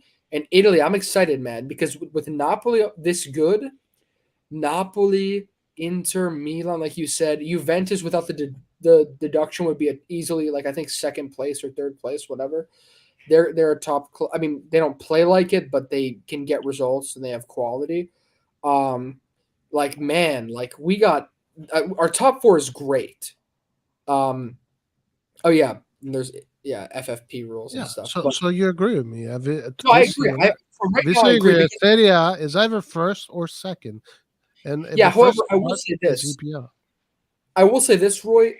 I don't like if the UCL draw was a little bit different. I would be curious to see what would happen because let's say that like we had to play Chelsea again or something. Even though Chelsea sucks right now, like I feel like I just would want to see what Well, happens. but we got to play the fourth team of England, right? The team that was Yeah, fourth at the they're such a time. strange team though. But yeah, And yeah, it's true they're a dysfunctional team, so is Chelsea's a dysfunctional team. But it was a fairly easy. I mean, I think it was easy. Larry doesn't. It was a fairly easy tie at the end of the day. It didn't really cause us many problems. Um, so that Because also we are says, good. Because we are good. yeah, because we are good. Because Serie A right now is good. In order to be good in Serie A, you need to be really good, and that translates to Europe. But same thing goes for the EPL and La This Liga, is of course. this is the issue I have. Milan plays extremely well against Tottenham. Tottenham creates zero chances, and people shit on Tottenham because it's Milan, because it's Serie A, it's yeah. Farmer League. You should be dominating that team. So clearly, Tottenham is shit. No one is actually saying, man, Milan is extremely good because with all that talent, Tottenham didn't manage to create any chance. And Tottenham goes and plays against City and wins. Goes and plays against Man United and gets the results. They create a lot of chance against Arsenal. They put a fight against every top team in England. They didn't see the face of Mike Magnan in 2 games. So And that people are makes saying that makes Milan extremely good. There is not a coincidence that Milan has conceded just 1 goal in the last 6 games in Champions League. Hey guys, I want to say this though. I never said that we had a soft draw. I just would. What I mean is, it would be interesting to see how if the Italian teams weren't playing each other, how they would kind of shape up. Well, Because I mean, Inter beat Benfica, so that's good. We Porto beat and Benfica. Tottenham. What do you say? Inter beat Porto and Benfica. Inter Yeah, beat Inter went through Barcelona, Barcelona. Porto, Benfica, and what was the other team in there? It was a small I team. guess. Okay, I guess what I mean is Small more team, about yeah. Napoli and Milan beat Frankfurt and Tottenham. Frankfurt's been much worse this year, and Tottenham, I don't know. Well, Tottenham is up and down, so it's kind of And like whatever. listen, and beating Napoli is no fucking easy task. Also, Yes. Oh yeah, That's yeah, the of thing. course. I'm very happy with that. I Playing would a, love to see Napoli versus like Real City or like Chelsea or Milan versus Chelsea or something, just to kind of see how and they really shaped up. But I would but like Napoli is better than Chelsea. Napoli is better than yeah, Chelsea. yeah. That's the way they're playing, of course. But I would like to see them actually play them. But yeah, from just what we've seen, of course, we have to rate Serie A extremely highly. I agree. yeah. And listen, you can have that argument, and fine, we can have that argument, but that's not the case this year. The draws were what they were. At the end of the day, the Chelsea match was an anomaly because you just had Mike Magnan got injured, so you have Tatarusanu. You have Dest, who came in the last minute of the market, who never played a full game, only 1 month into Milan, and he is the only right back. That game we didn't have Calabria, Florenzi, Salamakers, and Messias. The whole right wing was only Dest was available to play there. Kier was gone, so Kier and Chow as well was not there. yeah, Kier. so Kalulu had to play central midfield, center defense. He couldn't go Theo on. Hernandez was not there. Theo Hernandez was not available. CDK just we CDK is CDK, and so like you cannot go to England with a team like that and think you're gonna even look good. You're not even going to look good. It's impossible. It is impossible to be in a situation like that and look Yeah, and good. Chelsea. And by the way, I mean Chelsea was in like an okay point in their season. Like they weren't that bad, and I think they weren't a fantastic, but it was before they started to decline. And these are, And I'm sorry, so, yeah, these are the Chelsea game is a great learning experience for Pioli, because Pioli, if he plays again that game with the same players, Pioli will fucking park a bus against Chelsea, because he will yeah, say, I cannot play open football against Chelsea with Balotelli, Dest, and these guys. I'm gonna actually play with three defenders uh, and just park the bus. Fuck it. And probably we would have conceded 1-0 and save our face, or even win it. You never know. But Pioli learned from those games. The red card from guys, Tomori was so soft, man. Man, I cannot digest that. and Yeah, that was messed up. The yeah. The officiating second game, is so we suspicious. were fucking robbed. The second game, like, how can you give a Tomori a red card for that? What the fuck? Anyway, sorry. Yeah, I will say that Go the ahead and finish. officiating. Yeah, the officiating is kind of crazy. Like, I'm not saying that we are like against Napoli that we like the officiating was like against Napoli too much. But what I mean is that it just seems inconsistent because I've seen so many like penalties and things being called or not called, and then like another day the same thing happens and they get called. Like it's like just random. Like and against us, we really got punished against Chelsea. Against Napoli, the refereeing was kind of weird sometimes, but I think it was overall the fair thing happened. So like we went through. I'm not, nothing was wrong, but the refereeing is kind of weird. It sucks because I think Orsato is such a good referee, but he can never referee an Italian team in Europe. So that I think, but whenever I watch him, all the games are smooth. Like the games are good, like fast paced. Like he did the Man City Real Madrid game last year, and he also did I saw him with Chelsea Real Madrid this week. He's such a good referee, honestly. But yeah, I wanted to look at the tables right now and look at the top 7 teams in both Italy and England and just compare them with like the overall quality. And I'm curious. But All you right, let's cannot do do that. that. No, You let's do cannot that. do Bring that. that up. But before doing that, I want to read this comment. Kudos to Laert when he predicted the number of Italian teams playing European semifinals at all levels. It is true, Laert, the goat. So Laert, you got 2 in the Champions League. Fiorentina has pretty much secured their spot in the Conference League, so we're at So I have 3. 3. So now you need one more. Is it going to be Juve or Roma, or maybe even both? Which one? I hope both. I hope both because, as you say, it helps Serie A, especially Europa League gives you credits a lot. Is weird. Gives you as much as credit as Champions League probably. So it's better to do well there.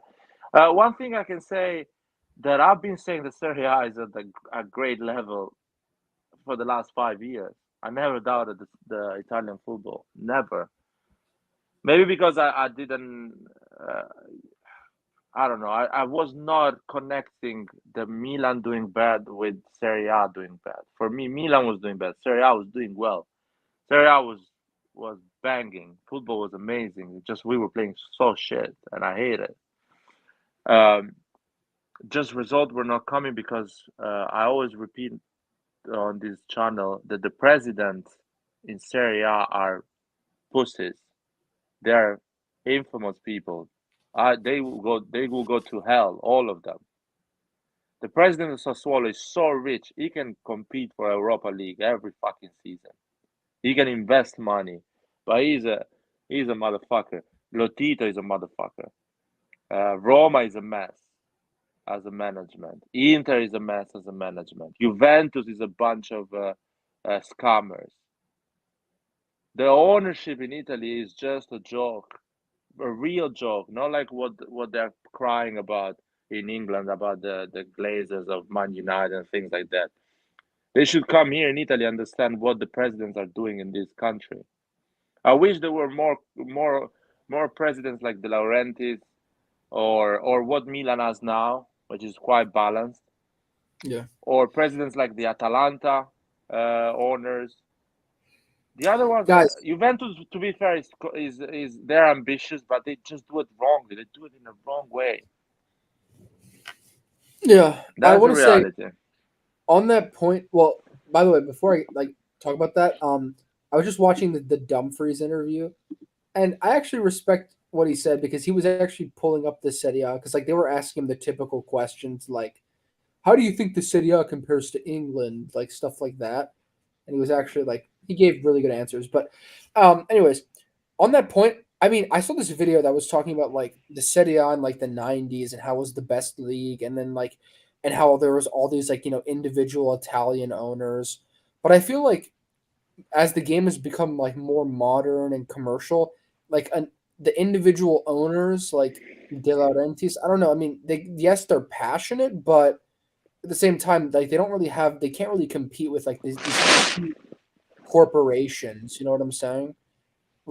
So I feel so. Do you think that do you agree with that? Would you like to see? I think we need bigger investment from I bigger. think the Laurentiis can compete with the European clubs. It just needs a plan. It needs a strategy, but he can compete because the whole south of Italy will spend money on Napoli. He has the whole south of Italy as a pool, and all the region of Campania. He can get all the best talents over there. He can build an academy. He literally can create a team that does not need to be a team that spends a lot, but they can develop talent. They can win trophies. They can be always up there at the top in Europe. They can do an incredible job, and he needs just to have a vision, to be more strategic. He's too fiery as a person. And Roma. I mean, freaking Roma. The fucking one of the Yeah, the most Free Kings. the Free Kings of Rome, right? Uh, the freaking Roma, who is one of the most famous cities in the world. One of Yes. the second, I think it's the second most populated city in Italy. What is your excuse? You guys are fucking embarrassing. What is your excuse? You should be at the level of Milan, Inter, and Juve with the resources you guys should Wait, have. which team? Which team? Roma. Roma and Lazio as well. They Roma are and in a Lazio. city. To be fair, They are in Roma a might city. make our Champions League spot. So, Dude, Uh-oh. but no. We're talking about being at the level of Chelsea. Roma is like a team that is in a city of 4 million people. There is well, a region of 6 million people. They have a pool of talent they can collect from the academy. The money they can make, commercialize and raise their revenues. The stadium, Italy as well as the country is an issue, but Roma can do much better. They should strategize more, be more firm on their opinion, and follow a strategy and stick with that one. yeah, They're an embarrassment, man. I think all of Italy, like their stadium, is a big problem. Like, Yeah. The stadium thing is a big problem for sure. there's a lot of issues. Guys, this is the last thing I want to do because I have to head out after this. Yeah, But we're gonna close after. Right. Last things that I have to go to. We can close right now. Yeah. the top 7 in Italy right now are Napoli, Lazio, Roma, Milan, Inter, Atalanta, Juventus, and then that's the 7. And then 8, 9 is Bologna, Fiorentina. Okay. Just to kind of throw that in there. Yeah. The top 9 or whatever in the Premier League are Arsenal, Man City, Man United, Newcastle, Tottenham, Aston Villa, Brighton, Liverpool, and Brentford. Italy wins by far. Italy wins by far. Just a comparison. Liverpool's in 8th place, Brentford's in 9th place. It's right now that they in England. I think the Chelsea and Liverpool not being there kind of has brought down the league a little bit. But yeah, just those teams there. Compare those teams to the top 8 teams in Italy. Italy definitely wins. The only thing that I think they would have an edge on us, I mean, not really by much, would be that Man City is the edge. Well, they have both Arsenal and City. Well, I think Arsenal is not the edge. Why is Arsenal the edge? Well, I mean, they've been playing great this year. Well, they didn't beat Porto, Sporting. That's fair play for that. Fair play, I guess. Maybe not. Maybe, but Man City. Well, let's see what happens in the UCL this year. Yeah, Man City is the edge. Man City is the edge. They have this project they've been doing for many years. They have, the best coach, the best striker, the best attacking midfielder, the best fucking masseuse. They got the fucking best everything. So they have the edge. And I always say this. People get kind of a they missed the point here. Liverpool and Man City in the previous year, they've been the excellence. That does not mean that the league is at the same level of Liverpool and Man City. Real Madrid and Barcelona at the time of Ronaldo and Messi, they were the excellence. That does not mean that the whole league was at their level. Because if the league was at their level, they would challenge them and put them in a position to risk top 4, to not win the league 1 year after a year other. So the league was not at their level. The league was working for them. We're giving their talents and we're letting them win. They were letting collect goals and weird and crazy point tally. So when you see Real Madrid and Barcelona, that's not La Liga. It's not the other 18, 17 teams. When you see Man City and Liverpool going for 100 points, that's not Tottenham, Arsenal, and the other 18 teams. So the excellence, people see the excellence, they think everyone else is like this. No, I watch the other games. I watch the other teams. They are not so good like people think. They are not at the level of Roma, Milan, or Bologna, or Sassuolo. The equivalent of that league. That's the thing. Yeah, listen, Rock here is saying, the best league in the world. Said, yeah, pretty sure it's City and nobody else from the PL. Like, look, the only team that I can think of in that bracket, top 7, that is superior to the Italian teams is Man City. I mean, just the institution, the resources, but Arsenal is not superior to any Italian team. Manchester United is the same level as Milan, as Inter, as Juve, Newcastle. Wait, this is where I'm going to disagree. I think that we're better than them right now, personally. Manchester United. Yeah, maybe we are better than Manchester United. Maybe we are. Um, Brighton and Aston Villa. No, no way. Yeah, but But they're the good. issue remains that Lazio and Roma are fucking disgusting clubs that bring Italian football down when it comes to Europe. So next year it won't matter Roy, because if Roma and Lazio are in Europe, Italy's going to look like shit in Europe. Well, Sarri is a good boy. Sarri is always plays great football. It's just Lotito, man. Lotito is gonna sell everything now. It's crazy because Inzaghi, when he was coaching Lazio, like he's actually a good coach, but like even him in Europe, like what the fudge? I think he made like the round of 16 and then got like 4-0 doggy. Yeah, that was the Bayern. That was the Bayern that won that championship. Yeah. I know, but like what the fudge? 4-0. At least just do a dirty Italian game, concede 1 or 2. Like why are you getting scored 4s? At home they got scored 4-0. These past years. Sorry, these passes were Liverpool and Chelsea. It was a different story, but now these two teams are not there. Chelsea's going to get fucking relegated after spending 600 million. Liverpool, their cycle looks to be finished. So yeah, boy, it's just a good moment because. Well, go ahead. Yeah. No, that's a good point. And to be fair, I mean, if the Premier League teams in UCL this year will probably end up being. Well, obviously City and Arsenal, but then United and Newcastle. And if it's not Newcastle, it's either Tottenham or Aston Villa. So they're going to be good, but like they don't have Chelsea and Liverpool in their peak right now either. So yeah, Arsenal, Man City, and Manchester United is better than fucking Roma and Lazio in Europe. I'll tell you that. Unfortunately, I do not. Roma and Lazio. Do not, maybe Roma, but Lazio, don't fucking expect anything out of those guys. Listen, guys, I do have to go. So, last words, or if you want to keep on going with last. I'm excited, man. I'm excited. Good stuff, guys. A lot to be positive for. Let's try to get a steady out win this week. That'd be nice. Yeah, listen, we don't know. It could be either Real Madrid or Man City that wins it in the end. I don't know. Who knows? But all I know is that I think Joel wrote it down earlier, and Antonio, I know you know Italian, so you know what he wrote. Let me see if I can find it. I don't think I saw it. Joel wrote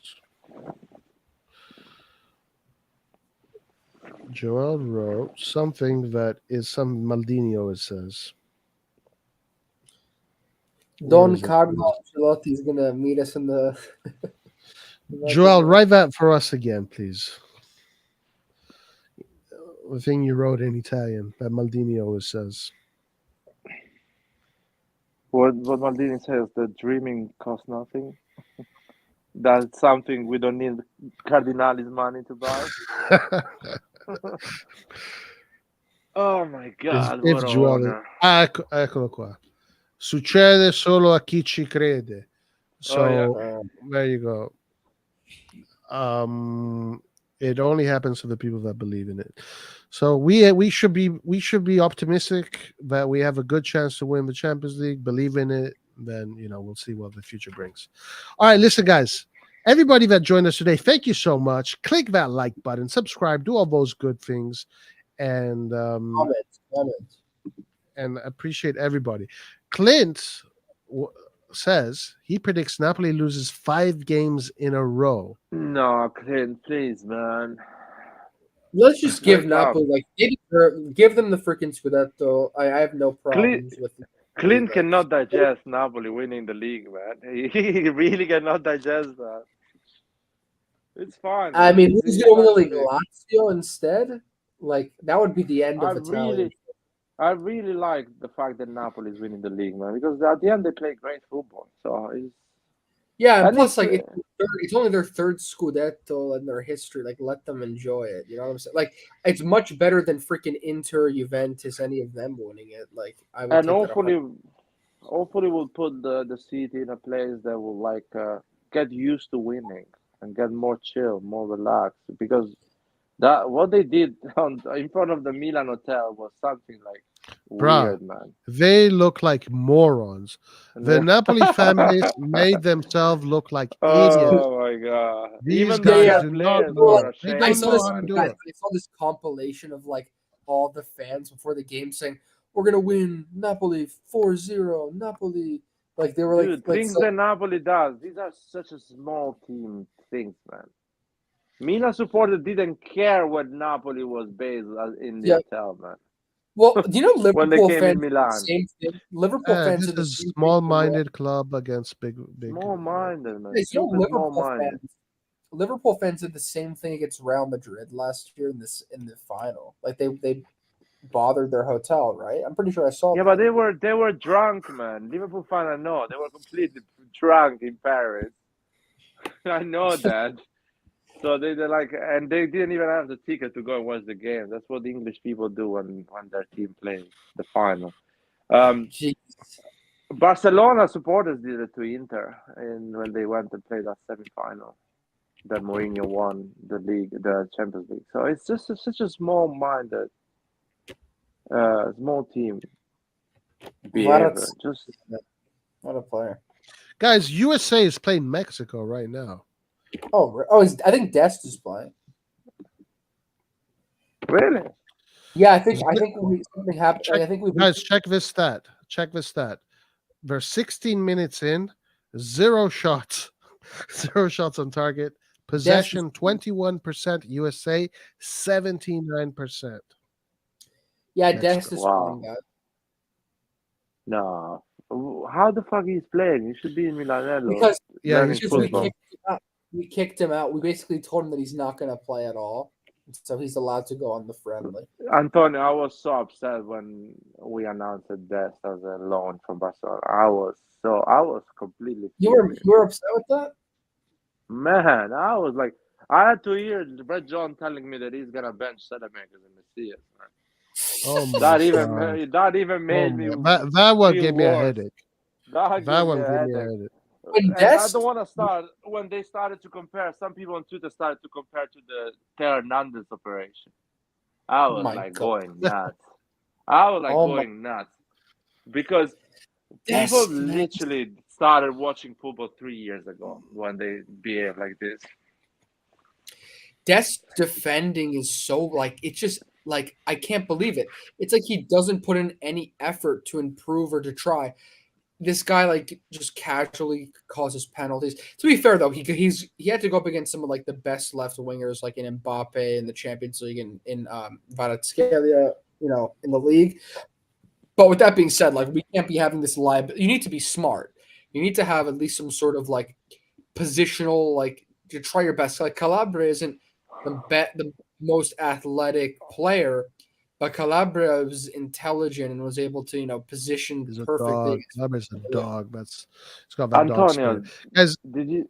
go Oh, ahead. sorry, Matt. go. Then I have to No, close. Because I gotta go, guys. But go ahead. did you just say that Dest has played against Mbappe in the Champions League? Yeah, And yeah, how he many did. goals? How He many got- goals Mbappe scored that game? Yeah, he got smoked. That's the point. That's the Well, point I was making. That's why these guys look good in Champions League, man. They play against casual players like Dest. Man, I mean, I think Jesus Christ. Mbappe is pretty good. I think it's fair to say that Mbappe is a pretty good player. Dude, but with Dest, I would look good, man. In that fucking left wing. I'm pretty sure Leao always is feasting like- when he you has always- Dest on the training ground. He's like, oh, I'm doing some tricks today. Jesus Christ, man. He's not a Freaking- real football player, Dest, man. All right, listen. Having said that, we'll leave it off with that. We'll leave it Hey, off Roy, with that. That's the one last thing, remark. One last thing. Did you see that meme where it's like Napoli fans before the Milan games and it was like C'è Magnan, and then it's like after the game it's C'è Magnan. And Magnan is literally like just destroyed, man. He's so good. Anyway, guys, please like and subscribe before you leave. And also, guys, remember to subscribe to Rock's channel, Milan Channel TV. He also does very good lives, very funny, a lot of good stuff happening there, a lot of good conversations. So check him out when he goes live. And we will be going live again because we have more games coming up. We'll go live for the, what is it? Lecce game coming up? Yeah. We're I'm playing going Lecce, to right? go and watch it with Ari at the Milan Club in London. Oh, Ari's nice. in London. Awesome. Cool. Ari's in England? Yeah. He's in England right now, yeah. All right, good. Maybe we can get you guys both live. Let's see. But anyway, so Lecce, yeah, we'll do some lives before that, pre-lives, and we'll do post-match and all that good stuff. Having said that, guys, thank you everybody for joining us today. Till the next time, arrivederci. Thank you, Larry. Thank you, Antonio. See you next time. Yep. Forza Milan. Forza Milan. So,